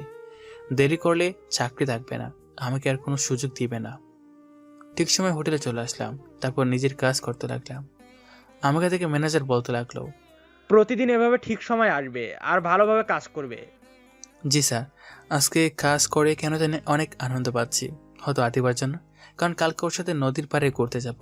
অনেকদিন পর আদিবার সাথে আড্ডা দিব, ভাবতে অনেক ভালো লাগছে। কাজ করে বাসায় চলে আসলাম, ফ্রেশ হয়ে কিছুক্ষণ পড়লাম। তারপর ভাবছি আদিবাকে একটা ফোন দেব, যেই ব্যাপার সেই কাজ। আদিবাকে ফোন দিলাম, কিন্তু ফোন ওয়েটিং। অনেকবার ফোন দিলাম, তাও ওয়েটিং। তোর মুডটাই খারাপ হয়ে গেল। আরে আমি এত চিন্তা করছি কেন, কালকে তো আদিবার সাথে কথাই হবে। এই ভেবে ঘুমিয়ে পড়লাম। সকালে কলেজে গিয়ে দেখলাম আদিবা এখনো আসেনি। আগে আদিবা সব সময় আমার আগে কলেজে আসতো, ইদানিং দেখছি আদিবা কলেজে একটু লেট করে আসে। হয়তো রাতে রাব্বির সাথে কথা বলে ঘুমায়, তাই সকালে ঘুম থেকে উঠতে দেরি হয়। মন খারাপ করে একটা বেঞ্চের উপর বসে রইলাম। কিছুক্ষণ পর আদিবা আসলো। কিরে, এভাবে বেঞ্চের উপর বসে আছিস, কি ভাবছিস? কিছু না, তোর জন্য অপেক্ষা করছিলাম। সরি, আমার আসতে একটু দেরি হয়ে গেল। কোনো সমস্যা না, এখন চল নদীর পাড়ে যাই। চল। তারপর আমি আর আদিবা নদীর পাড়ে ঘুরতে গেলাম। বেঞ্চের উপর বসে দুজনে কথা বলছি। হঠাৎ আদিবা কারের জন্য ফোন দিয়ে আসতে বলল। কারে আসতে বললি? রাব্বিকে। মুহূর্তের মধ্যে মনটা খারাপ হয়ে গেল। তার মানে আদিবা আমার জন্য আসেনি, রাব্বির সাথে ঘুরতে এসেছে আর আমাকে সাথে করে নিয়ে এসেছে। কিছুক্ষণ পর রাব্বি আসলো। রাব্বি আর আদিবা কথা বলছে আর আমি বোকার মতো বসে আছি। আমার খুবই খারাপ লাগতেছে। আদিবা, আমার সাথে কি করে করতে পারলে এমনটা? আমি তোকে ঘুরতে যাওয়ার কথা বলিনি, ও নিজেই তো আমাকে বলেছে। ওরা দুজনে কথা বলছে, মনে হচ্ছে আমি অপরিচিত কোনো মানুষ। সেখান থেকে চলে আসতে ইচ্ছা করছে। হঠাৎ করে আদিবা বলল, আমার প্রচুর পানি পিপাসা লাগছে। ইসমাইল, তুমি গিয়ে 1 বোতল পানি কিনে নিয়ে আসো প্লিজ। আচ্ছা তোমরা কথা বলো, আমি নিয়ে আসছি। মনে হচ্ছে ওদের সেবা করার জন্যই আমাকে নিয়ে আসছে। আমাকে এখানে এনে এইভাবে অপমান না করলেও পারতে আদিবা। পানি নিয়ে ব্রেঞ্চের এই জায়গায় আসলাম, এসে থেকে ওরা নাই। তারপর ওদের খুঁজতে লাগলাম। হঠাৎ দেখলাম ওরা অন্য এক জায়গায় বসে কথা বলছে। আমি পিছন দিকে ছিলাম আর সেখানে অনেক গাছও ছিল, যার কারণে ওরা আমাকে দেখতে পায়নি। আমি ওদের কাছাকাছি আসতেই শুনতে পেলাম, আদিবা, তোমাকে কিছু বলতে চাই, জানি না তুমি কিভাবে নেবে। আমি কিচ্ছু মনে করব না, তুমি বলো। ইসমাইলকে আমার মোটেই সুবিধার মনে হচ্ছে না। মানে কি বলছো তুমি? দেখো আদিবা, একটা ছেলে আর একটা মেয়ে কখনো শুধু বন্ধু হয়ে থাকতে পারে না। শুধু আমি না, সবাই বলবে এটা। তুমি ইসমাইলকে শুধু বন্ধু ভাবলেও আমার মনে হয় সে তোমাকে অন্য কিছু ভাবে। তুমি যখন ওই দিন ইসমাইলকে বলেছিলে যে তুমি আমাকে ভালোবাসো, তখন ইসমাইলকে দেখে মনে হয়েছিল ও একদমই খুশি হয়নি, আর তাই হয়তো ও কাজের বাহানা দিয়ে চলে গেছিল। দেখো, আমি ইসমাইলকে শুধু আমার একজন ভালো বন্ধু মনে করি। আমি জানি সেটা, কিন্তু এখানে কথা হচ্ছে যে ইসমাইল তোমাকে কি ভাবে। আর কোনো বয়ফ্রেন্ডই চাইবে না তার প্রেমিকার কোনো ছেলে বেস্ট ফ্রেন্ড থাকুক। তুমি শুধু শুধু ইসমাইলকে সন্দেহ করছো। আর ও তো আমাকে বলেনি যে ও আমাকে ভালোবাসে। তুমি শুধুই অযথা টেনশন করছো। দেখো আদিবা, ও তোমার ভালো বন্ধু, তাই হয়তো এখন তুমি এই কথা বলছো। কালকে যখন ও আমার নামে তোমাকে বলবে যে আমি অন্য মেয়েকে নিয়ে ঘুরি, তখন তুমি সত্যিটা না জেনেই আমাকে সন্দেহ করবে। আর বেশিরভাগ সম্পর্ক এই জন্যই নষ্ট হয়। আর একজন মানুষের কাছে দুইজন সমান গুরুত্বপূর্ণ হতে পারে না। আর আমি চাই না যে তুমি ইসমাইলের সাথে কথা বলো। তোমার কাছে কে বেশি গুরুত্বপূর্ণ, আমি না ইসমাইল? এটা কেমন প্রশ্ন রাব্বি? তোমরা দুজনেই আমার লাইফে সমান গুরুত্বপূর্ণ। তোমাকে আমি ভালোবাসি আর ইসমাইল আমার বন্ধু। আর কোনো কারণ ছাড়া কিভাবে আমি ইসমাইলের সাথে সম্পর্ক নষ্ট করতে পারি? আচ্ছা, তোমার ইসমাইলের সাথে সম্পর্ক নষ্ট করতে হবে না। যদি কোনোদিন ইসমাইল তোমাকে প্রপোজ করে, তখন? আশা করি এমনটা কখনো আসবে না। যদি এমনটা হয় তাহলে ওর সাথে আমার কোনো সম্পর্কই থাকবে না। আচ্ছা, এখন এসব কথা বাদ দেই। আমার জন্য কেন আদিবা রিলেশন ভেঙে যাবে? ও তো আমাকে শুধু ওর বন্ধু ভাবে, আমিও শুধু ওকে ভালোবাসি। আর রাব্বি হতে চায় না যে আদিবা আমার সাথে থাকুক। কথা বলো, আমি না হয় ওদের থেকে দূরে চলে যাব। তারপর কিছুক্ষণ পর পানি নিয়ে ওদের কাছে গেলাম। আচ্ছা তোমরা কথা বলো, আমি চাই। কেন? তুইও আমাদের সাথে থাক। না, তোর আড্ডা দিয়ে আমার আবার হোটেলে যেতে হবে। আচ্ছা যাও। তারপর আমি ওদের ওখান থেকে চলে আসলাম। আমি চাই না আমার জন্য ওদের সম্পর্কটা নষ্ট হোক, তাই ওদের আর বিরক্ত করলাম না। বাসায় এসে গোসল করলাম, তারপর কিছুক্ষণ শুয়ে থেকে হোটেলে গেলাম। আজকে ঠিক সময় চলে আসলাম, তাই ম্যানেজারের বকা খেতে হলো না। কাজগুলো ঠিকভাবে করতে লাগলাম। রাতে বাসায় এসে শুয়ে শুয়ে ভাবছি, এখন থেকে আদিবাকে ভুলে থাকার চেষ্টা করতে হবে। জানি ওকে ভুলে থাকা আমার পক্ষে খুবই কঠিন, কিন্তু এখন এছাড়া আর কোনো পথ নেই। আমার ভালোবাসা কোনোদিনও সফল হবে না, বরং এভাবে চলতে থাকলে কোনোদিন জানি আদিবাকে প্রপোজ করে বসি, তখন হয়তো আমার অনেক খারাপ ভাববে আর বন্ধুত্বটাও নষ্ট করে দেবে। তাই এখন থেকে কলেজে যতটাই সম্ভব কম কথা বলতে হবে ওর সাথে, তাহলে হয়তো ওর মায়ায় পড়বো না। রাতে আদিবাকে ফোন দিলাম না। সকালে ঘুম থেকে উঠে ফ্রেশ হয়ে কলেজে গেলাম। ক্লাস শুরু হওয়া মাত্র কিছুক্ষণ আগে গেলাম, গিয়ে দেখি আমার আগেই আদিবা চলে এসেছে। ক্লাসের সময় হয়ে গেছে, তাই আর আদিবার সাথে তেমন কথা হয় নাই। তারপর ক্লাস করে ওর সাথে কিছুক্ষণ আড্ডা দিয়ে বাসায় চলে আসলাম। আগের তুলনায় অনেক কম কথা বললাম। বাসায় এসে ফ্রেশ হয়ে কিছুক্ষণ রেস্ট নিলাম, তারপর হোটেলে গেলাম। কাজ করতে করতে হঠাৎ একটা টেবিলের দিকে তাকিয়ে অবাক হয়ে গেলাম, কারণ সেখানে রাব্বি ছিল আর ওর পাশে একটা মেয়ে বসেছিল। তারপর একটু আড়ালে গিয়ে ওদের কথা শুনতে পেলাম। আসলে বাবু, ইদানিং একটু ব্যস্ত ছিলাম তো, তাই এখন থেকে তোমাকে অনেক সময় দিব। রাগ করে না বাবু, আমি তোমাকে অনেক অনেক ভালোবাসি। ওদের কথা শুনে তো আমি অবাক হয়ে গেছি। তার মানে রাব্বি আদিবাকে ধোঁকা দিচ্ছে, আর ও একটা প্লে বয়। না জানি আর কত মেয়ের সাথে সম্পর্ক আছে ওর। কাজ শেষ করে বাসায় এসে শুয়ে শুয়ে ভাবছি, আদিবাকে যদি রাব্বির কথা বলে তাহলে হয়তো ও বিশ্বাস করবে না। কারণ ওই দিন রাব্বি ওকে পার্কে যেভাবে বলেছে তার জন্য হয়তো আমাকে ভুলও বুঝতে পারে। কিন্তু এটা যদি না বলি তাহলে হয়তো পরবর্তীতে ওর অনেক ক্ষতি হতে পারে। আর যা বুঝলাম রাব্বি মোটেও ভালো না। না, ও আমাকে ভুল বুঝলেও আমাকে এই কথাটা ওকে বলতে হবে, নয়তো ওর অনেক ক্ষতি হবে। আর আমি চাই না আদিবার কোন ক্ষতি হোক। পরদিন কলেজে গিয়ে আদিবার আসার অপেক্ষায় করতে লাগলাম। কিছুক্ষণ পর আদিবা আসলো। আদিবা, আমি তোকে কিছু কথা বলতে চাই, জানি না তুই কি মনে করবি। আমি কিচ্ছুই মনে করব না, তুই বল। গতকালকে রাব্বি আমার হোটেলে এসেছিল একটা মেয়েকে নিয়ে। তারপর আমি ওদের সব কথা শুনলাম। ওরা একে অপরকে ভালোবাসে, আর আমার মনে হয় ও একটা প্লে বয়। ও তোকে ভালোবাসে না, ও শুধু তোকে ব্যবহার করতে চায়। তারপর আদিবা, তোর সাহস কি করে হয় রাব্বির সম্পর্কে এসব কথা বলার? তোকে আমি আমার একজন ভালো বন্ধু মনে করতাম, কিন্তু তোর চিন্তা ভাবনা যে এতটা খারাপ তা আমি আগে ভাবিনি। রাব্বির সাথে আমার সম্পর্ক নষ্ট করে তোর কি লাভ? হুম? ও, বুঝেছি, ভালোবাসিস আমায়। তুই ভাবলি কি করে তোকে আমি ভালোবাসবো? তোকে শুধু আমার একজন ভালো বন্ধু মনে করতাম, কিন্তু আজকের পর আমি ভুলে যাব যে আমার তোর মতো কোনো বন্ধু ছিল। তুই আর কখনো আমার সাথে কথা বলবি না। ওই দিন পার্কে রাব্বি ঠিকই বলেছিল, কিন্তু আমি ওর কথা বিশ্বাস করিনি। যা আমার সামনে থেকে। চোখের পানি মুছে সেখান থেকে চলে আসলাম। আদিবা রাব্বির ভালোবাসায় অন্ধ হয়ে গেছে, তাই ওর আমার কথা বিশ্বাস হচ্ছে না। কিন্তু ও যে আমাকে কলেজে সবার সামনে থাপ্পড় মারবে তা আমি কল্পনা করিনি। কিন্তু আমি আদিবাকে কি করে বিশ্বাস করাবো যে আমি যা বলেছি সব সত্যি? আমি জেনে শুনে কীভাবে আদিবার ক্ষতি হতে দিতে পারি? ও আমাকে ভালো না বাসলেও আমি যে ওকে ভালোবাসি। তারপর সেখান থেকে ক্লাসে চলে গেলাম। আদিবার সাথে পরিচয় হবার পর এই প্রথমবার ও আমার সাথে একই ব্রাঞ্চে বসে নাই। আমি আগে থেকেই সামনের বেঞ্চে বসেছিলাম। ভেবেছিলাম হয়তো তখন রাগের মাথায় অনেক কিছু বলে ফেলছে, এখন ঠিকই আমার পাশে বসবে। কিন্তু আমার ধারণা ভুল প্রমাণ করে দিয়ে ও আমার পিছনের বেঞ্চে বসলো। অনেক কষ্টে ক্লাস করলাম। ক্লাস শেষ হবার পর আদিবা আমাকে রেখে একা চলে গেছে। আদিবার এই অবহেলায় খুব কষ্ট হচ্ছে। আমি কলেজ থেকে বাসায় আসলাম, ফ্রেশ হয়ে কিছুক্ষণ রেস্ট করলাম, তারপর হোটেলে চলে আসলাম।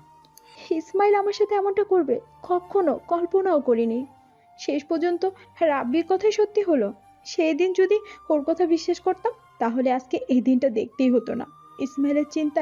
ইসমাইলের চিন্তা ভাবনা এতটা খারাপ তা আগে বুঝতে পারিনি। বিকেলে রাব্বির সাথে নদীর পাড়ে ঘুরতে গেলাম। কি ব্যাপার আদিবা, তোমার মন কি খারাপ? কখনো ভাবতেই পারিনি যে আমার জীবনে এরকম একটা ঘটনা ঘটবে। কি হয়েছে? ইসমাইল যে এতটা খারাপ তা আগে জানা ছিল না।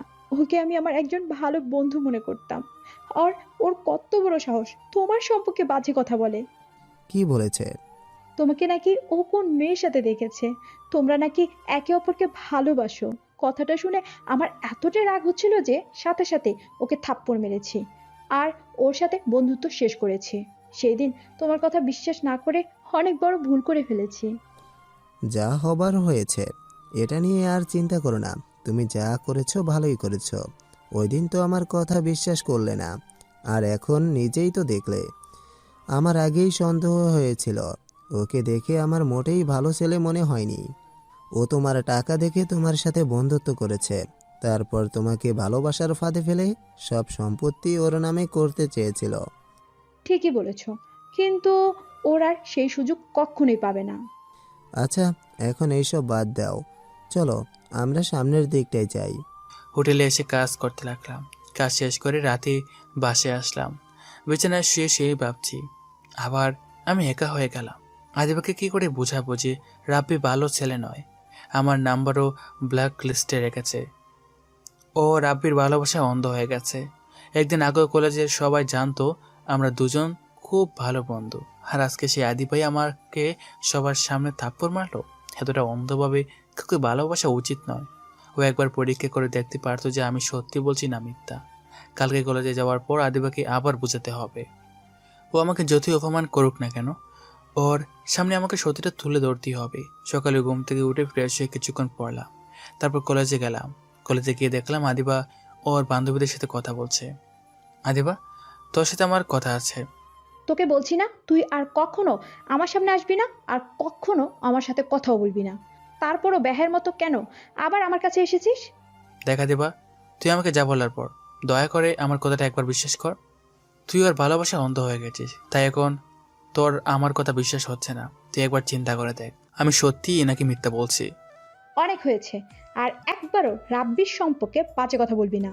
তোর কপাল ভালো যে আমি তোর মতো একটা ছেলের সাথে বন্ধুত্ব করেছিলাম, কিন্তু তুই আমার সেই বন্ধুত্ব সুযোগ নিলি। তোর কি মনে হয় রাব্বির সম্পর্কে এসব বললি আমি রাব্বিকে ভুল বুঝবো, তারপর তোকে ভালোবাসবো? তোর কি মনে হয় আমি কিচ্ছু বুঝি না? তুই আমাকে ভালোবাসার ফাঁদে ফেলে আমার কাছ থেকে টাকা হাতিয়ে নিতে চাস, আর তোর সাথে বন্ধুত্ব করাই ছিল আমার জীবনে সবচেয়ে বড় ভুল। আর এখন তা আমি বুঝতে পারছি।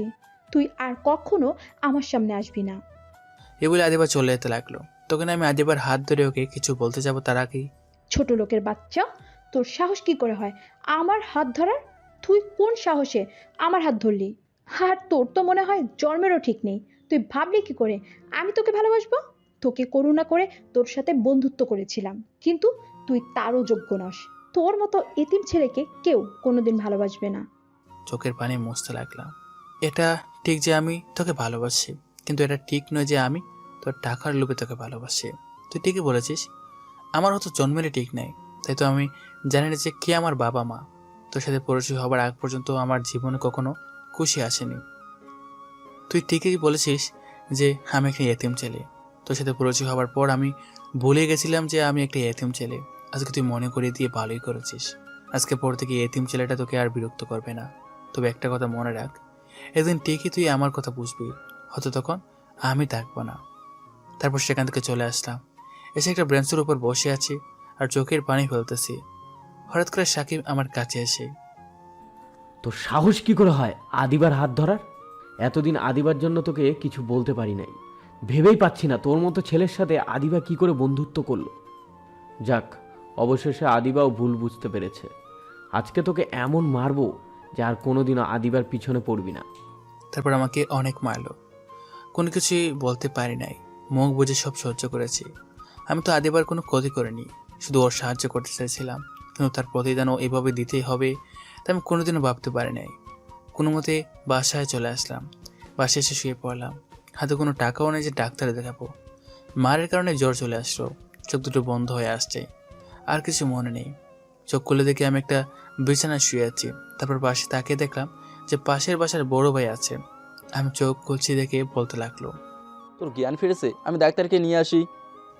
তারপর বড় ভাই ডাক্তার নিয়ে আসলো। ডাক্তার আমাকে দেখার পর বলল, আর কোনো ভয় নেই, রোগী এখন বিপদমুক্ত। 2-3 দিন পরেই বাসায় নিয়ে যেতে পারবেন। এটা বলে ডাক্তার চলে গেল। তারপর আমি বড় ভাইকে বলতে লাগলাম, ভাই আমি হাসপাতালে কেন? আমার কি হয়েছিল? আর আমি এখানে এলামই বা কি করে? আমি তোর বাবার পাশ দিয়ে যাওয়ার সময় দেখি তোর রুমের দরজা খোলা। এই সময় সাধারণত তোর রুমের দরজা খোলা থাকে না, তাই ভাবলাম হয়তো কোনো চোর হবে। তাই তোর রুমের কাছে গেলাম আর দেখলাম তুই বিছানার উপর শুয়ে আছিস। তোকে দেখে মনে হলো তুই অ্যাক্সিডেন্ট করছিস। তারপর কাছে গিয়ে তোকে অনেক ডাকলাম, কিন্তু কোনো সাড়া শব্দ পেলাম না। তখন তোর গায়ে হাত দিলাম, তোর শরীর গরম ছিল অনেক। তারপর তোকে হাসপাতালে নিয়ে আসলাম, আর আজকে 2 দিন পর তোর জ্ঞান ফিরলো।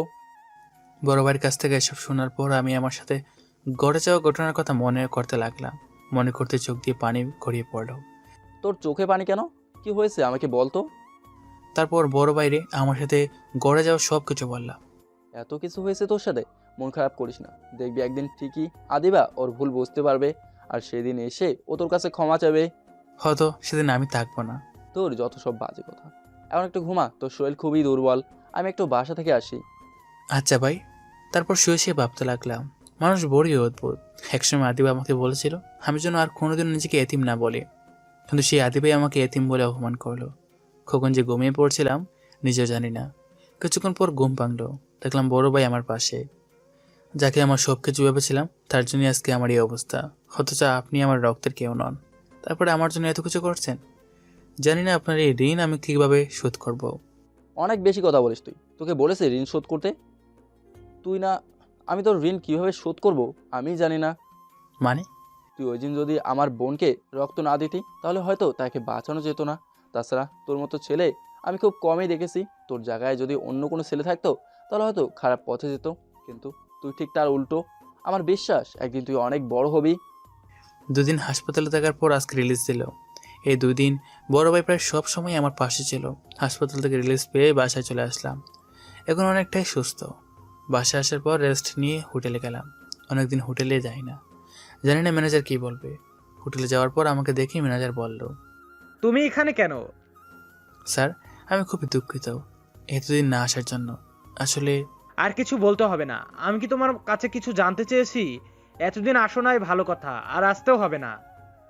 এই নাও তোমার পাওনা টাকা, আর এখান থেকে বিদায় হও। স্যার দয়া করে আমার সাথে এমনটা করবেন না। এই চাকরিটা আমার খুব প্রয়োজন। দয়া করে আমাকে চাকরি থেকে বহিষ্কার করবেন না। আপনি আমার কথাটা একবার শুনুন, তারপর যা সিদ্ধান্ত নেবার নেবেন। তোমার কোনো কথা আমি শুনতে চাই না। তুমি যদি আর এক মুহূর্ত এখানে দাঁড়াও, তাহলে আমি দারোয়ান ডাকতে বাধ্য হব। না স্যার, তার আর দরকার হবে না, আমি চলে যাচ্ছি। তারপর সেখান থেকে চলে আসলাম। রাস্তা দিয়ে হাঁটছি আর ভাবছি, অবহেলিত জীবনটা এতটা কম সময়ে ইতি করবে তা ভাবতেও পারেনি। জীবন সংগ্রামে বাঁচতে অনেক যুদ্ধ করেছি। আমি যত উপরে উঠছি, মানুষ আমাকে তত নিচের দিকে টেনে নিচ্ছে। জীবনে কখনো কারো ভালোবাসা পাইনি। প্রথমবার কেউ একজন আমার সঙ্গ দিয়েছিল, কিন্তু শেষ পর্যন্ত সে আমাকে ছেড়ে চলে গেল। আদিবা ঠিকই বলেছে, আমারও তো জন্মেরই ঠিক নেই, তাই তো জানিও না কে আমার মা বাবা। আজকে যদি এই রাস্তায় আমার মৃত্যু হয়, তাহলে হয়তো আমার লাশটা দাফন হবে না। এই দুনিয়া বড়ই অদ্ভুত, যে যুদ্ধ করতে চায় তাকে আরও যুদ্ধ করতে হয়। তবে একটা ইচ্ছা মনে হয় অপূর্ণই থেকে যাবে। যদি আমার পরিচয়টা একবার জানতে পারতাম, তাহলে আর কোনো কষ্ট থাকতো না। তাহলে কেউ আর বলতে পারতো না যে আমার জন্মের ঠিক নেই। শেষবারের মতো এই পৃথিবীটাকে দেখে নিচ্ছি। আত্মহত্যা করতে যাব, তখনই শুনতে পেলাম। আত্মহত্যা করতে যাব, তখনই শুনতে পেলাম। এই আপনাকে বলছি না আর বিরক্ত করবেন না। বারবার এসে একই কথা জিজ্ঞেস করছেন কেন? বারবার জিজ্ঞেস করলে কি জামাটার দাম কমে যাবে? যেটা কিনতে পারবেন না সেটা নিয়ে পড়ে আছেন কেন? কোথা থেকে যে আসে এই সব রাস্তার মহিলা? আমি পাশের দোকানের দিকে তাকিয়ে দেখলাম দোকানদার একটা মহিলাকে এই কথাগুলো বলছে। আমি দোকানদারের কাছে গিয়ে জিজ্ঞেস করলাম, কি হয়েছে? দেখেন ভাই, এই জামাটার দাম 800 টাকা, আর মহিলা বারবার এসে বলছে তাকে 400 টাকায় দিতে। আপনি বলেন ভাই, 800 টাকার জামা 400 টাকায় কি দেওয়া সম্ভব? তারপরে আমি সেই মহিলাকে জিজ্ঞেস করলাম, আপনি এই জামাটা দিয়ে কি করবেন? বাবা, জামাটা আমার মেয়ের জন্য কিনতে এসেছিলাম। আমার মেয়েটা ক্লাস 8-এ পড়ে, অনেক কষ্ট করে মানুষের বাসায় কাজ করে ওর লেখাপড়া করাই। আমার মেয়েটা আজকে 3 দিন ধরে অসুস্থ, টাকার অভাবে ডাক্তার দেখাতে পাচ্ছি না। আজকে মেয়েটা আমার কাছে একটা নতুন জামা চেয়েছিল, কোনো দিনও ওকে নতুন জামা কিনে দিতে পারিনি। ও খুব অসুস্থ, হয়তো চিকিৎসার অভাবে আর বেশি দিনও বাঁচতেও পারবে না, তাই ওর এই ইচ্ছাটা পূরণ করতে চেয়েছিলাম। আর সকাল থেকে ভিক্ষা করে এই 400 টাকা পেয়েছি। এগুলো বলেই কান্না ভেঙে পড়লেন উনি। ওনার কথা শুনে আমার চোখ দিয়ে পানি গড়িয়ে পড়ছিল। তারপর নিজের টাকা দিয়ে ওই জামাটা কিনে মহিলাকে বললাম, এই নিন, আর চলেন আপনার মেয়েকে হাসপাতালে নিয়ে যেতে হবে। তুমি কেন নিজের টাকা দিয়ে জামা কিনছো? আর আমার মেয়েকে ডক্টরে বা কেন দেখাবা? এই দুনিয়ায় আমার কেউ নেই। আমি জানি না কে আমার মা, কে আমার বাবা। আর একটু আগে আত্মহত্যা করতাম, কিন্তু আল্লাহ তাআলা আমাকে তা করতে দেয়নি। হয়তো উনি আমাকে একটা পরিবার দিতে চেয়েছিলেন। এখন আমি বাঁচবো আমার মা আর বোনের জন্য বাঁচবো। আজ থেকে আপনি আমার মা, আর আপনার মেয়ে আমার বোন। কিন্তু বাবা, তুমি কেন আত্মহত্যা করতে গেলে? তারপর তাকে আমার জীবনের সব কিছু খুলে বললাম। কেতো না বাবা, দেখবা সব ঠিক হয়ে যাবে। তারপর তার সাথে বাসায় গেলাম, তার মেয়েকে ডাক্তারের কাছে নিয়ে গেলাম। 3 দিন পর আজকে সুস্থ হলো। আমাকে দেখেই বলতে লাগলো, মা, উনি কে? আজ থেকে আমি তোমার বড় ভাই। তোমার নাম কি? জান্নাত। কিন্তু তুমি আমার বড় ভাই কি করে হলে? তারপর মা জান্নাতকে সবকিছু খুলে বলল। জানো ভাইয়া, আমার সাথে না কেউ ভালো ব্যবহার করে না। স্কুলে সবাই আমার সাথে খারাপ ব্যবহার করে। তখন বলতাম আমার যদি একটা বড় ভাইয়া থাকতো, তাহলে কেউ আমার সাথে খারাপ ব্যবহার করতে পারতো না। আমি জান্নাতকে জড়িয়ে ধরে বললাম, এখন থেকে কেউ তোর সাথে খারাপ ব্যবহার করতে পারবে না, কারণ এখন তোর ভাই আছে। জান্নাত আমাকে জড়িয়ে ধরে কাঁদতে লাগলো। জান্নাত সুস্থ হলে ওকে আর মাকে হাসপাতাল থেকে আমার বাসায় নিয়ে গেলাম। আল্লাহ যা করে ভালোর জন্যই করে। হয়তো তিনি আমাকে একটা পরিবার দিতে চেয়েছিলেন, তাই হয়তো আমাকে জীবিত রেখেছেন। কিন্তু আর একটা জিনিস ভেবে খুবই চিন্তা হচ্ছে, সেটা হলো কিভাবে পরিবার খরচ চালাবো। বাসার সামনে বসে এগুলো ভাবছি, তখনই বড় ভাই বলল, ইসমাইল, তোর বাসায় এরা কারা? বড় ভাই সবকিছু খুলে বললাম। ভালোই হয়েছে তুই একটা পরিবার পেলি। তা তোকে এত চিন্তিত লাগছে কেন? হাসপাতালে থাকার কারণে তো হোটেলে যেতে পারি নাই, তার চাকরিটা চলে গেছে। এখন ভাবছি কিভাবে খরচ চালাবো। এত ভাবতে হবে না, তোর তো হোটেলে কাজ করার অভিজ্ঞতা আছে, আমি তোকে অন্য একটা হোটেলে কাজ দিয়ে দেবো। অনেক অনেক ধন্যবাদ ভাইয়া। আপনার এই ঋণ আমি হয়তো কোনোদিনও শোধ করতে পারবো না। আপনি না থাকলে হয়তো আমি এতদিনে বেঁচেই থাকতাম না। আর কখনো এই কথা বলবি না। আর সন্ধ্যার সময় তৈরি থাকিস, তোকে নিয়ে সেই কাজের জন্য যাব। আচ্ছা ভাই। তারপর বাসায় গিয়ে ফ্রেশ হয়ে কিছু খেয়ে জান্নাতকে নিয়ে বাসার কাছে একটা স্কুলে খেলাম, ওকে সেখানে ভর্তি করিয়ে দিলাম। দুপুরে বাসায় এসে ফ্রেশ হয়ে সবাই মিলে খেতে বসলাম। খাওয়া দাওয়ার পরে একটু ঘুমালাম। সন্ধ্যায় বড় ভাইয়ের সাথে তার পরিচিত একটা হোটেলে গেলাম। বড় ভাই হোটেল ম্যানেজারের সাথে কথা বলছে। কিছুক্ষণ পর আমাকে ডাকলো। আমাকে জিজ্ঞেস করলো যে আমি কোন সময় থেকে কাজ করতে পারবো। আগের হোটেলে যে সময় করতাম ওই সময় কথা বললাম। তারা কালকে থেকে কাজে যোগ দিতে বলেছে। তারপর সেখান থেকে বাসায় চলে আসলাম। রাতে শুয়ে শুয়ে ভাবছি, সব কিছু যে এত সহজে হয়ে যাবে তা ভাবতে পারি নাই। বড় ভাই আমার জন্য যা করেছে হয়তো আপনজনরাও তা করতো না। উনি খুবই ভালো একজন মানুষ। এতদিন ভাবতাম এই দুনিয়ায় আমি একা, কিন্তু এখন আমি খুবই খুশি, কারণ আমার মা আছে, জান্নাতের মতো একটা বোন আছে। এখন থেকে নিজেকে কখনো একা মনে হবে না। শুধু একটা জিনিসই অপূর্ণ থেকে গেল, সেটা হলো আদিবা। আমি তো ওর ভালো চেয়েছিলাম, কিন্তু ও আমাকে ভুল বুঝলো, আমাকে অনেক অপমান করলো।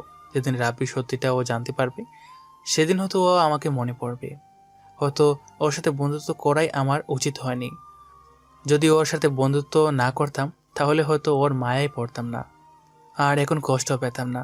আমার ভালোবাসাটা শুধুই একতরফা, কারণ এই ভালোবাসা হয়তো কখনো পূর্ণতা পাবে না। এসব ভাবতে ভাবতে ঘুমিয়ে পড়লাম। সকালে ঘুম থেকে উঠে ফ্রেশ হয়ে কিছু খেয়ে জান্নাতকে নিয়ে স্কুলে গেলাম। ওকে স্কুলে রেখে আমি কলেজে গেলাম। অনেক দিন পর কলেজে যাচ্ছি। কলেজে যাওয়ার পর একটা বেঞ্চের উপর একা একা বসে আছে, কারণ এখনও ক্লাসের সময় হয়নি। আগে হলে আমার সাথে আদিবা বসে থাকতো, কিন্তু এখন আর তা সম্ভব নয়। দূর থেকে দেখলাম আদিবা ওর বন্ধুদের সাথে কথা বলছে।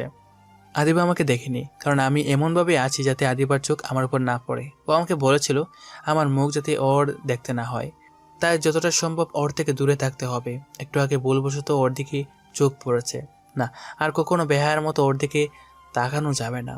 এসব ভাবছি, তখন পিছন থেকে কে যেন বলল, তুই লুকিয়ে লুকিয়ে আদিবাকে কেন দেখছিস? পিছনে তাকিয়ে দেখলাম সাকিব আমাকে বলছে। আমি ইচ্ছে করে তাকাইনি, হঠাৎ করে চোখ পড়ে গেছে। এতদিন আদিবার জন্য তোকে কিছু বলতে পারি নাই। ওর সাথে থেকে তো খুবই ভাবনীতি। তা এখন কোথায় গেল তোর সেই ভাব? কিছু বললাম না, মাথা নিচে করে আছি। কিরে, কথা বলছিস না কেন? ক্লাসের সময় হয়ে গেছে, আমি যাই। আরে দাঁড়া, এত তাড়া কিসের? তার আগে আমাদের একটা কাজ করে দিয়ে যা। কি কাজ? আমাদের জন্য সিগারেট নিয়ে আয়। সরি, আমি আনতে পারবো না, অন্য কিছু করতে বলেন। তুই পারবি না, তোর বাপ পারবে। ওই দিনের মারের কথাগুলো এত তাড়াতাড়ি ভুলে গেলি? তুই যদি সিগারেট আনতে না যাস তাহলে তোর এমন অবস্থা করব তা তুই ভাবতেও পারবি না। তারপর বাধ্য হয়ে সিগারেট আনতে গেলাম, কিন্তু আর একটা সমস্যা বেঁধে গেল। সেটা হলো সিগারেট আনতে গেলে আদিবার সামনে দিয়ে যেতে হবে। বাধ্য হয়ে নিচের দিকে তাকিয়ে হেঁটে গেলাম, যাতে আদিবাকে না দেখতে হয়। তারপর সিগারেট নিয়ে সাকিবের কাছে দিয়ে আমি ক্লাসে চলে গেলাম। দেখেছিস কত বড় সাহস, কলেজ ক্যাম্পাসে হাতে সিগারেট নিয়ে ঘোরে। মিম, তুই এসব ফালতু ছেলেদের কথা বাদ দে তো। ওর মতো ছেলেরা এছাড়া আর কী বা করতে পারে? তা ঠিক বলেছিস, ওকে দেখে অনেক ভদ্র ছেলে মনে হলেও ও আসলে একটা ফালতু ছেলে। তুই এরকম একটা ছেলের সাথে যে কী করে এতদিন বন্ধুত্ব করলি আমি তাই ভেবে পাচ্ছি না। আগে কি করেছি তা নিয়ে ভাবলে চলবে না, সামনে কি করব তা নিয়ে ভাবতে হবে। তুই ওর কথা বাদ দে তো, অন্য কিছু বল। আচ্ছা বাদ দিলাম, এখন বল রাব্বির ভাইয়ের সাথে তোর রিলেশন কেমন চলছে? ভালোই চলছে। সে হলো মহা ব্যস্ত মানুষ, তাই আজকাল আমাকে তেমন সময় দিতে পারে না। দেখিস পাখি যেন আবার খাঁচা ছেড়ে চলে না যায়। তোর কি যে বলছিস না তুই। আরে মজা করলাম, রাব্বি ভাইয়া আর যাই হোক ইসমাইলের মতো না। কোথায় ওই ফালতু ছেলেটা, আর কোথায় রাব্বি? কার সাথে যে তুই কার তুলনা করিস? আচ্ছা বাদ দে, এখন চল ক্লাসে যাই। চল। ক্লাসে এসে সবার পিছনের বেঞ্চে বসে পড়লাম। আদিবার সাথে যখন বন্ধুত্ব ছিল তখন ওর সাথে সামনের বেঞ্চে বসতাম, তখন কেউ আমার সাথে খারাপ ব্যবহার করতো না। আর এখন আদিবার সাথে বন্ধুত্ব নাই, আর সবার ভালো ব্যবহারও শেষ। সামনের বেঞ্চে আমার জায়গা হয় না, তাই পিছনের বেঞ্চে বসতে হয়। ক্লাস শেষ করে জান্নাতকে ওর স্কুল থেকে নিয়ে বাসায় চলে গেলাম। ফ্রেশ হয়ে কিছু খেয়ে রেস্ট নিলাম। তারপর হোটেলে গেলাম। নতুন হোটেলের ম্যানেজার অনেক ভালো, তিনি আমাকে অনেক ভালো জানেন। আর এখানে কাজ করে অনেক আনন্দ পাচ্ছি, যা আগের হোটেলে পেতাম না। ওই রাব্বিটা মনে হয় সারাদিনই ব্যস্ত থাকে। এখন একবার ফোন দিয়ে দেখি। কেমন আছো বাবু? ভালো না। কেন, কি হয়েছে? তুমি আগের মতো আর আমার সাথে কথাই বলো না, আমাকে সময়ও দাও না। সরি বাবু, আসলে ইদানিং খুবই ব্যস্ত থাকি তো, তাই এখন থেকে আবার তোমাকে আগের মতো সময় দিব। রাগ করো না বাবু প্লিজ। আচ্ছা, মনে থাকে যেন। কালকে সকালে নদীর পাড়ে ঘুরতে যাব আমরা, ঠিক আছে? আচ্ছা ঠিক আছে। এখন ঘুমাও বাবু, গুড নাইট। Good night. রাব্বির সাথে কথা বলার পর এখন অনেক ভালো লাগছে। এখন শান্তিতে ঘুমাতে পারবো। হঠাৎ একটা জিনিস মনে পড়ে গেল। সেটা হলো শাড়ি। ইসমাইল আমার জন্মদিনে আমাকে একটা শাড়ি দিয়েছিল। না, ওর কোনো কিছুই আমার কাছে রাখা সম্ভব নয়। কালকে আগে কলেজে যেতে হবে, তারপর ওকে শাড়িটা দিয়ে রাব্বির সাথে ঘুরতে যাব। তার আগে রাব্বিকে বলে নেই যে আমাকে আগে কলেজে যেতে হবে। রাব্বির নাম্বারে ফোন দিলাম, কিন্তু ওয়েটিং। আবার দিলাম, তাও ওয়েটিং। কিছুক্ষণ পর রাব্বি কল দিল। সরি বাবু, আসলে এক বন্ধুর সাথে খুবই গুরুত্বপূর্ণ একটা কথা বলছিলাম। তা কিসের জন্য কল দিলা? আসলে কালকে আমাকে আগে কলেজে যেতে হবে, তারপর কলেজ থেকে তোমার সাথে যাব। আচ্ছা, আমি তোমাকে কলেজ থেকে এসে নিয়ে যাব। আচ্ছা। অনেক রাত হয়ে গেছে, এখনো বাসা যেতে পারেনি। না জানি মা আর জান্নাত কত চিন্তা করছে। মোবাইলে তো নাই কারো কাছে যে ফোন দিব। আমার কাছে যে মোবাইলটা ছিল ওটা তো আদিবার। ওর সাথে যখন বন্ধুত্ব ছিল তখন ও আমাকে দিয়েছিল, আর এখন তো বন্ধুত্ব নাই, তাই এখন আর ব্যবহার করি না। পকেটে পড়ে যত্ন সহকারে রেখে দিয়েছি। ওকে দিয়ে দিতাম, কিন্তু ও তো আমাকে ওর সামনে দিতে নিষেধ করেছে, তাই আর দেওয়া হয়নি। কোনো একদিন সময় সুযোগ পেলে দিয়ে দেব। বাসায় চলে আসলাম। আসার পরই মা বলল, আজকে হোটেলে কাজের চাপ অনেক বেশি ছিল, তাই আসতে দেরি হয়েছে। তো তোমরা কে এসো? জান্নাত তো খায়নি। শুধু শুধু এত রাত পর্যন্ত না খেয়ে থাকলে কেন? তোমাদের কত কষ্ট হয়েছে। তুমি অসুস্থ মানুষ, জানা তো ছোট মানুষ, আর কখনো এমন করো না। তুমি যতই বলো না কেন ভাইয়া, আমরা তোমাকে ছাড়া কখনোই খাবো না। হয়েছে, আপনার পাকনামি করতে হবে না। এখন সবাই মিলে ভাত খাবো। খেয়ে শুয়ে পড়লাম। সকালে ঘুম থেকে উঠে ফ্রেশ হয়ে কিছু খেয়ে জান্নাতকে নিয়ে বেরিয়ে পড়লাম। ও, একটা জিনিসই তো নেওয়া হয়নি। তাড়াতাড়ি করে মোবাইলটা ব্যাগের ভিতর ভরে নিলাম। প্রতিদিনই মোবাইলটা নিয়ে যাই, যখন সুযোগ পাবো তখনই দিয়ে দিব। তারপর জান্নাতকে ওর স্কুলে নামিয়ে দিয়ে আমি কলেজে চলে আসলাম। একটা বেঞ্চের উপর বসে আছি। হঠাৎ পিছন থেকে আদিবার কণ্ঠের মতো কিছু শুনতে পেলাম। তাকে দেখলাম আদিবা আমাকে ডাকছে, আর ওর হাতে একটা প্যাকেটটা আমার হাতে দিয়ে বলতে লাগলো, এটা তোর দেওয়া সেই শাড়িটা। আমি চাই না তোর কিছু আমার কাছে থাকুক। এতদিন মনে ছিল না, তাই দিতে পারিনি। তারপর আমিও ব্যাগ থেকে মোবাইলটা বের করে ওকে দিয়ে দিলাম। আমার মতো রাস্তার ছেলের হাতে এটা শোভা পায় না। আপনার মোবাইল আপনার কাছে রাখুন। আপনার সামনে যেতে নিষেধ করেছিলেন, তাই এতদিন দেওয়া হয় নাই। ভালো করেছিস, দিয়েছিস। সব জিনিস সবার জন্য না। এই বলে আদিবা চলে গেল। রাব্বিকে ফোন দিয়ে আসতে বললাম।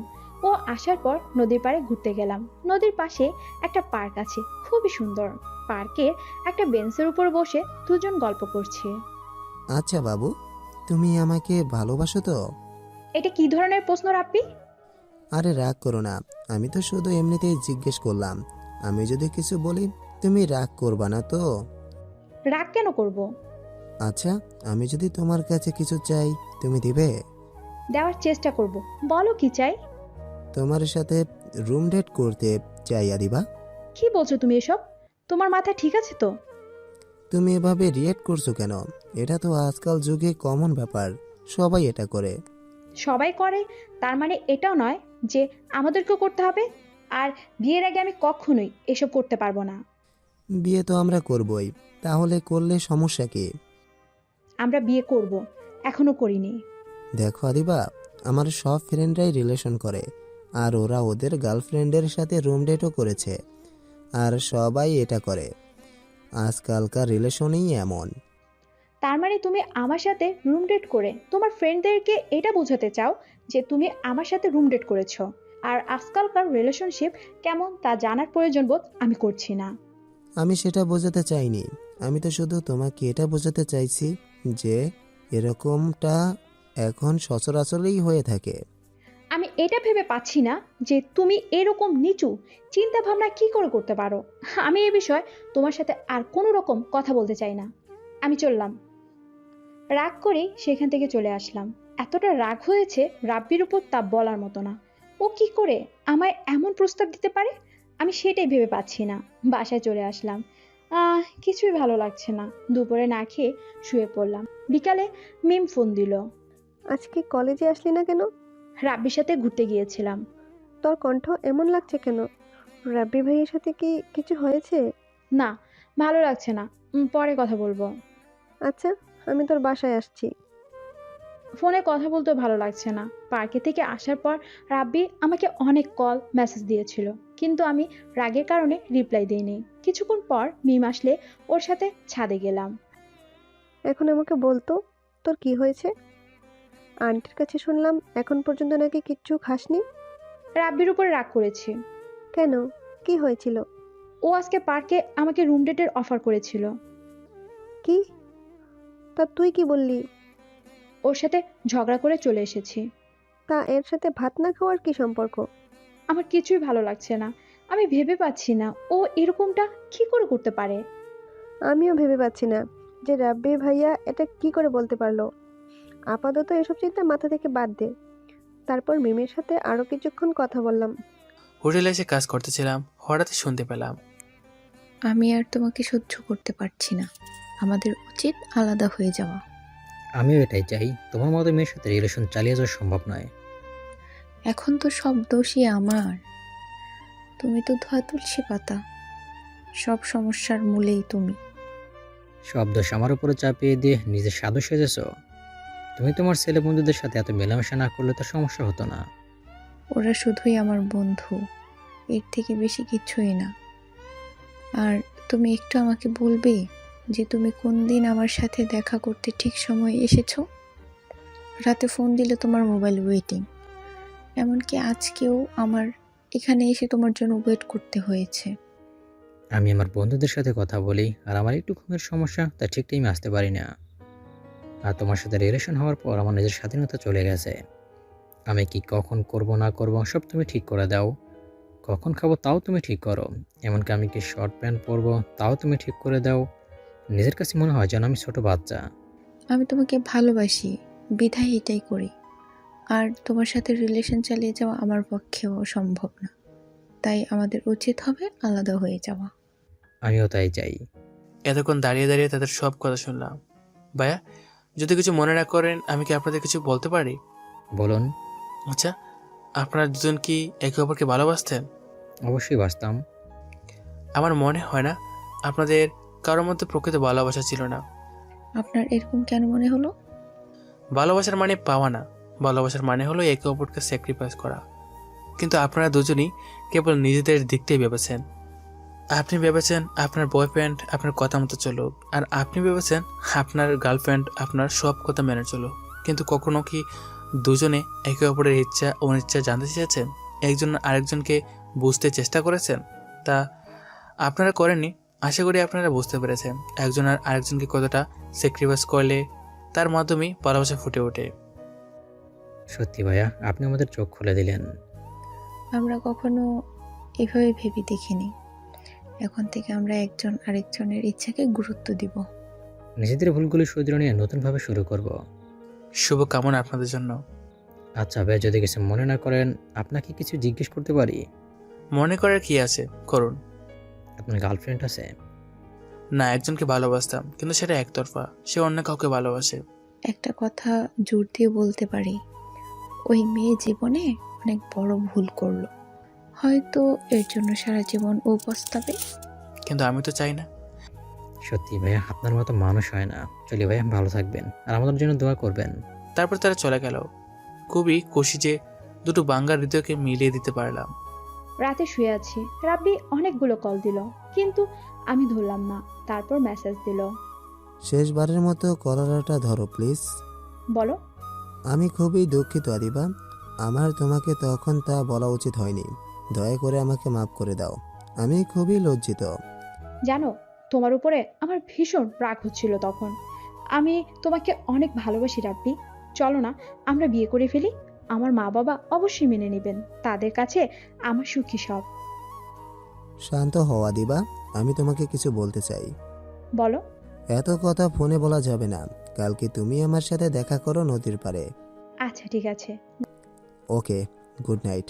Good night. রাতে শুয়ে আছি তখন রেস্টুরেন্টে মেয়েটার কথা মনে পড়ে গেল। মেয়েটা আদিবাকে নিয়ে যা বলেছিল হয়তো তা কখনো সত্যিও হবে না, কারণ আদিবা আমাকে কোনোদিনও ভালোবাসবে না। ও রাব্বিকে অনেক ভালোবাসে। জানি না রাব্বি ওকে ভালোবাসে কিনা, কিন্তু আমি চাই আদিবা সুখে থাকুক। ওকে ভুলে যেতে চাই, কারণ ওর সাথে যখন আমার পরিচয় হয়েছিল তখন আমার কেউ ছিল না, কিন্তু এখন আমার একটা পরিবার আছে, আমাকে তাদের দেখভাল করতে হবে। শুধু শুধু ওর কথা ভেবে বসে থাকলে চলবে না। এসব ভাবতে ভাবতে ঘুমিয়ে পড়লাম।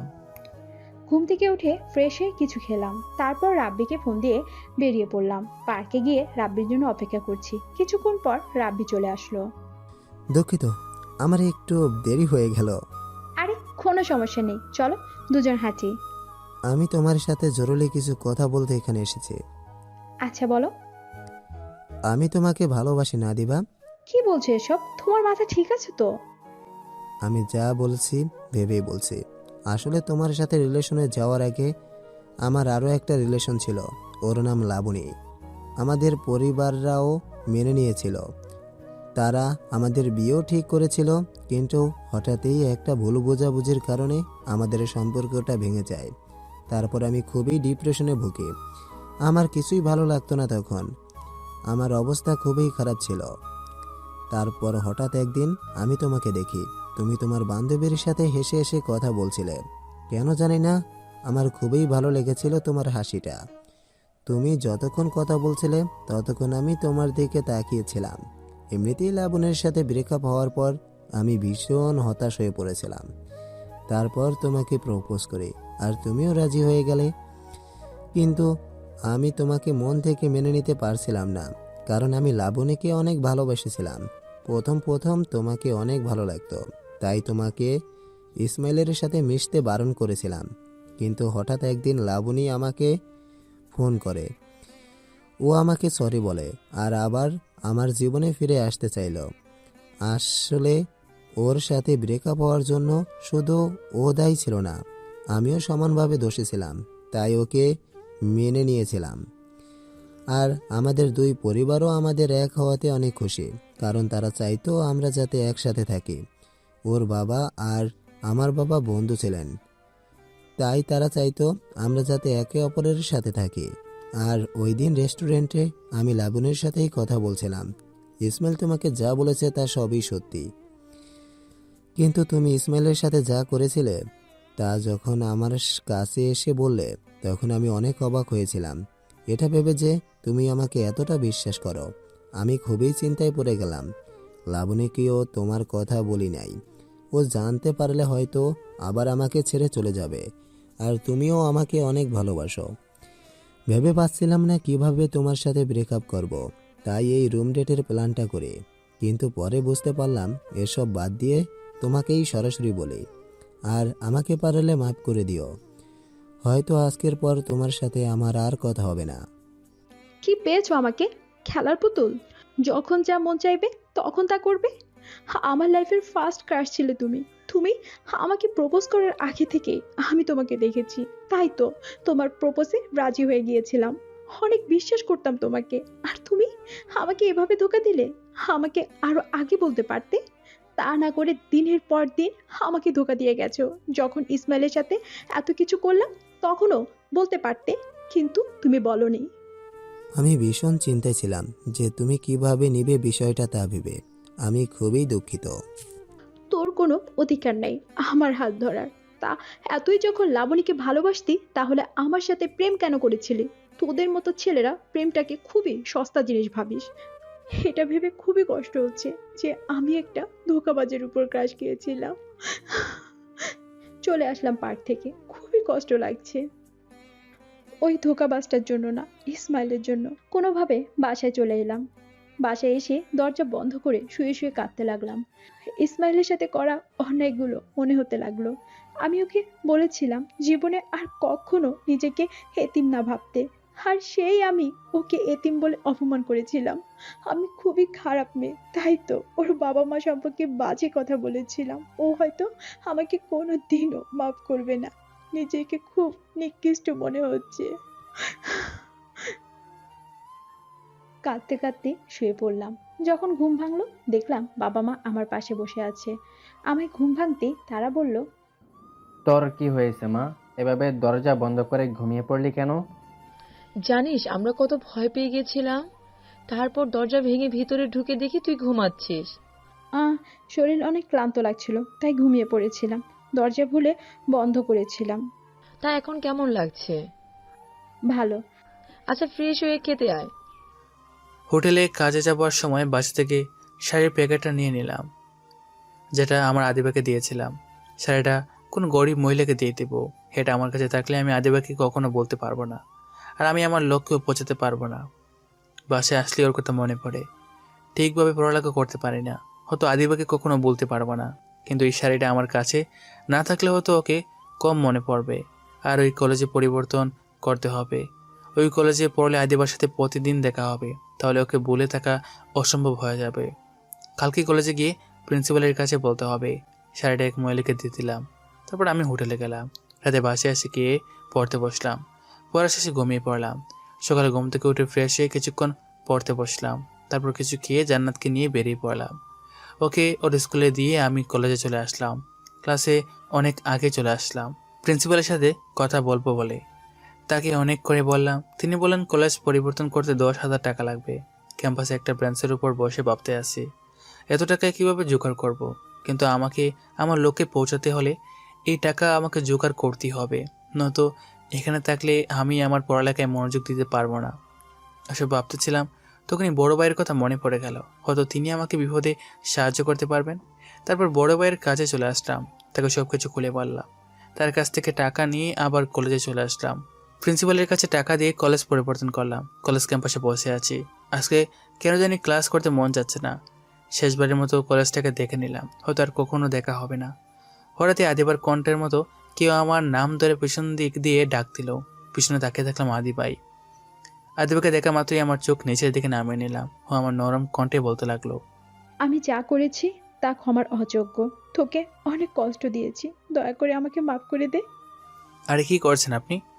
আমার কাছে কেন মাপ চাইবেন? দেখেন, আপনার সাথে যা হয়েছে তার সবই আমি বলে গেছি, আর আমি চাইবো আপনিও বলে যান। তার মানে তুই মাফ করবি না? এটা বলেই ব্যাগ থেকে একটা চাকু বের করে বলতে লাগলো, হয় তুই আমাকে মাফ করবি, না হয় আমি নিজেই নিজের ক্ষতি করব। বললাম তো আমি আপনাকে মাফ করে দিয়েছি, আপনি চাকু ফেলে দিন। তুই এখনো আমাকে মাফ করিসনি, করলে আমাকে আপনি করে বলতে পারতি না? আচ্ছা, আমি তোকে মাফ করে দিয়েছি। তারপর আদিবা চাকু ফেলে দিল। আমি খুবই ভয় পেয়ে গেছিলাম, কারণ আমি জানি আদিবা খুবই জেদি। দুজনেই একটা ব্রাঞ্চের উপর বসে আছি, আগে যেভাবে থাকতাম। অনেকক্ষণ দুজনে চুপচাপ বসেছিলাম। নীরবতা ভেঙে আদিবাই বলল, এখনো ভালোবাসিস আমাকে? না। কেন? আগে তো বাসতি। তখন অনুভূতিগুলো জীবিত ছিল, এখন মরে গেছে। আবার জাগিয়ে তুলবি? তা সম্ভব নয়। কেন? আগে এই পৃথিবীতে আমার কেউ ছিল না, এখন আমার এক মা আর এক বোন আছে, তারা এখন আমার সব। আগে আমার জীবনের কোনো লক্ষ্য ছিল না, কিন্তু এখন আছে, আর তার জন্য তোকে বলে থাকাটাই খুব জরুরি।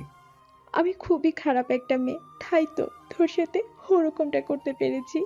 তুই পারবি আমাকে ভুলে থাকতে? তুই না আমাকে অনেক অনেক ভালোবাসি? পারতে হবে, আর তার জন্যই আমি কলেজ পরিবর্তন করেছি। এখানে থাকলে হয়তো তোকে ভুলে থাকা সম্ভব না। তুই কলেজ কেন পরিবর্তন করবি? তোকে আমার ভালোবাসতে হবে না। তারপরও তুই প্লিজ আমাকে ছেড়ে যাস না। তুই চলে গেলে আমি কিন্তু নিজের ক্ষতি করব। তুই ভালো করে জানিস আমি চাই না তোর কোনো ক্ষতি হোক, তাই হয়তো তুই এভাবে বলছিস। কিন্তু তুই যদি আমার সত্যি ভালো চাস তাহলে নিজের কোনো ক্ষতি করবি না। আমি তোকে ছাড়া বাঁচতে পারবো না। তোর মতো করে কেউ আমাকে ভালোবাসতে পারবে না। তুই প্লিজ আমাকে ছেড়ে যাস না। যদি কখনো জীবনে বড় হতে পারি তাহলে আবার তোর কাছে ফিরে আসবো, আর যদি না পারি তাহলে হয়তো আর কোনোদিন আমাদের দেখা হবে না। আমি তোর ফিরে আসা পর্যন্ত অপেক্ষা করব। তোকে শুধু একটা কথাই বলতে চাই, যদি আমাকে সত্যি চাস তাহলে নিজের কোনো ক্ষতি করবি না। সব সময় ভালো থাকবি, হাসি খুশি থাকবি, তুই অনেক ভালো একটা মেয়ে।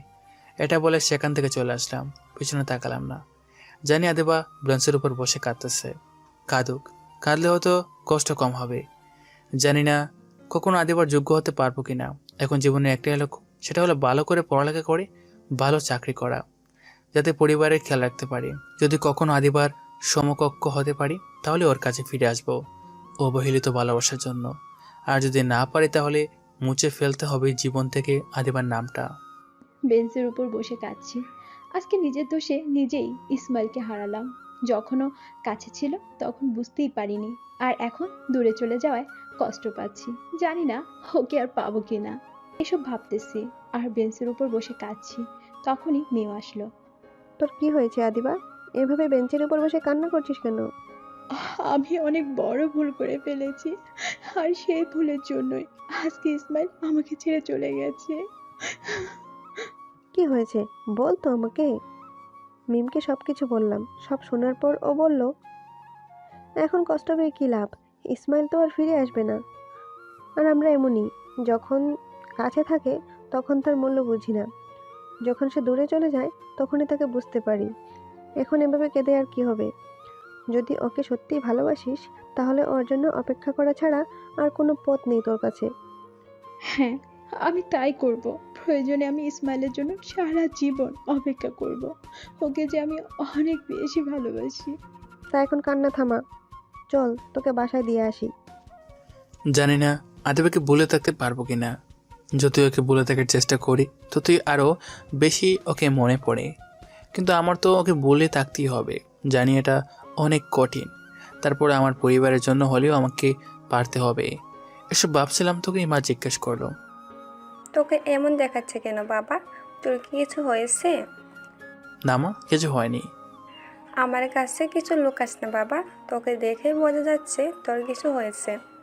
আর তুই তো আজকে কলেজ থেকেও তাড়াতাড়ি চলে এলি। কিছু হয়ে থাকলে আমাকে বল বাবা। মাকে আদিবার সাথে ঘটে যাওয়া সব কিছু বললাম। মেয়েটাকে তো অনেক ভালোবাসিস, তাহলে ওর থেকে দূরে কেন চলে এলি? কি করতাম আমি মা, ওদের আর আমাদের মধ্যে আকাশ পাতাল ব্যবধান। ওর বাবা হয়তো কখনো এই সম্পর্ক মেনে নিবে না। মেনে না নেওয়াই কথা। কোনো বাবাই চাইবে না তার মেয়েকে কোনো গরিব ছেলের সাথে বিয়ে দিতে। এটা তুই বলছিস?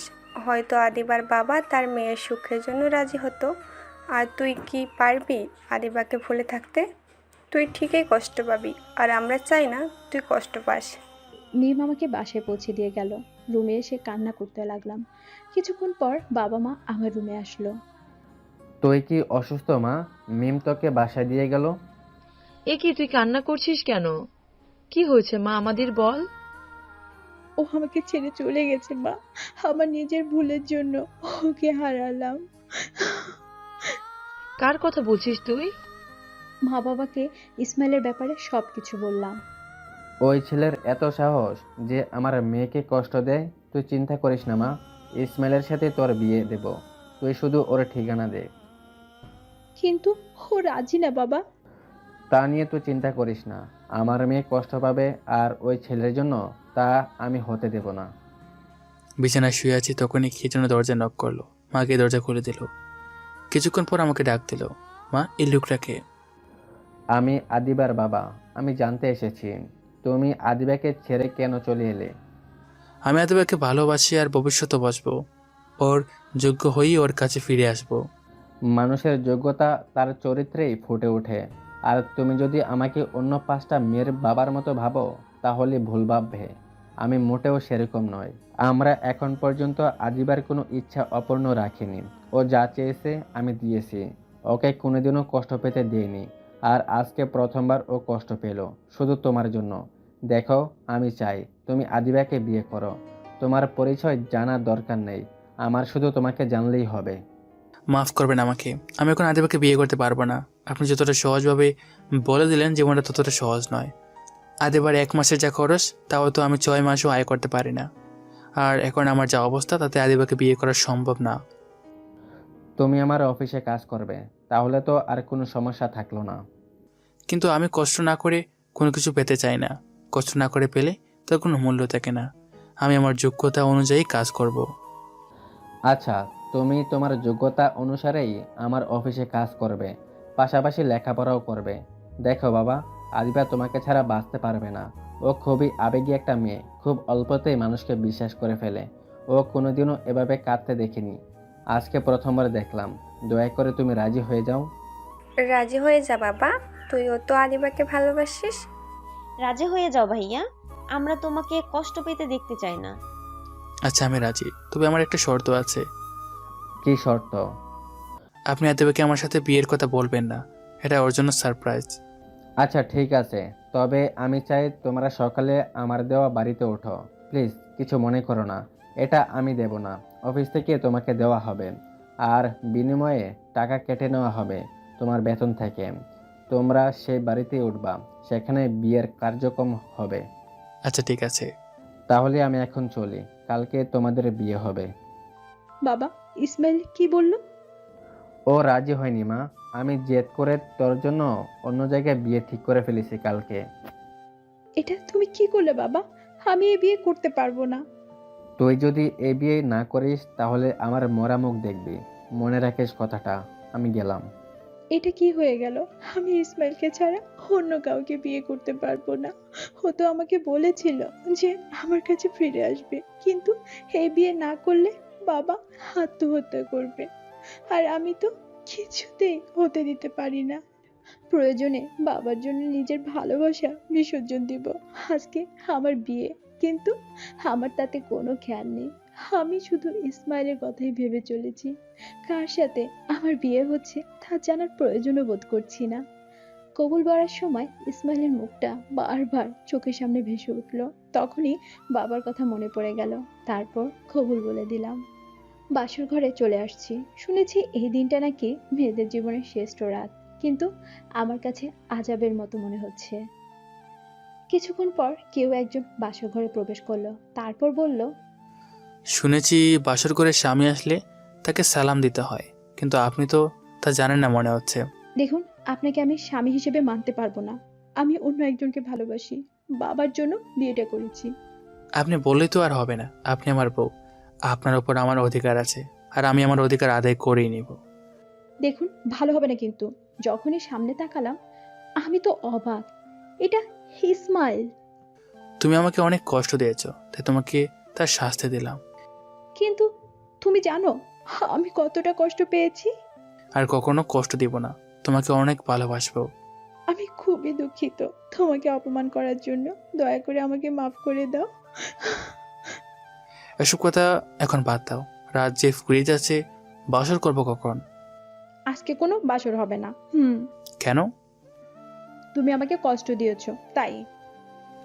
তুমি বললেই তো আর আমি মানবো না। আমি আমার অধিকার ঠিকই বুঝে নেব। এটা বলে আদিবাকে জড়িয়ে ধরলাম। এই, সবাই দেখছো তো, লাইটটা অফ করো। লাইট বন্ধ করে আদিবাকে নিয়ে শুক্রের সাগরে পাড়ি দিতে গেলাম।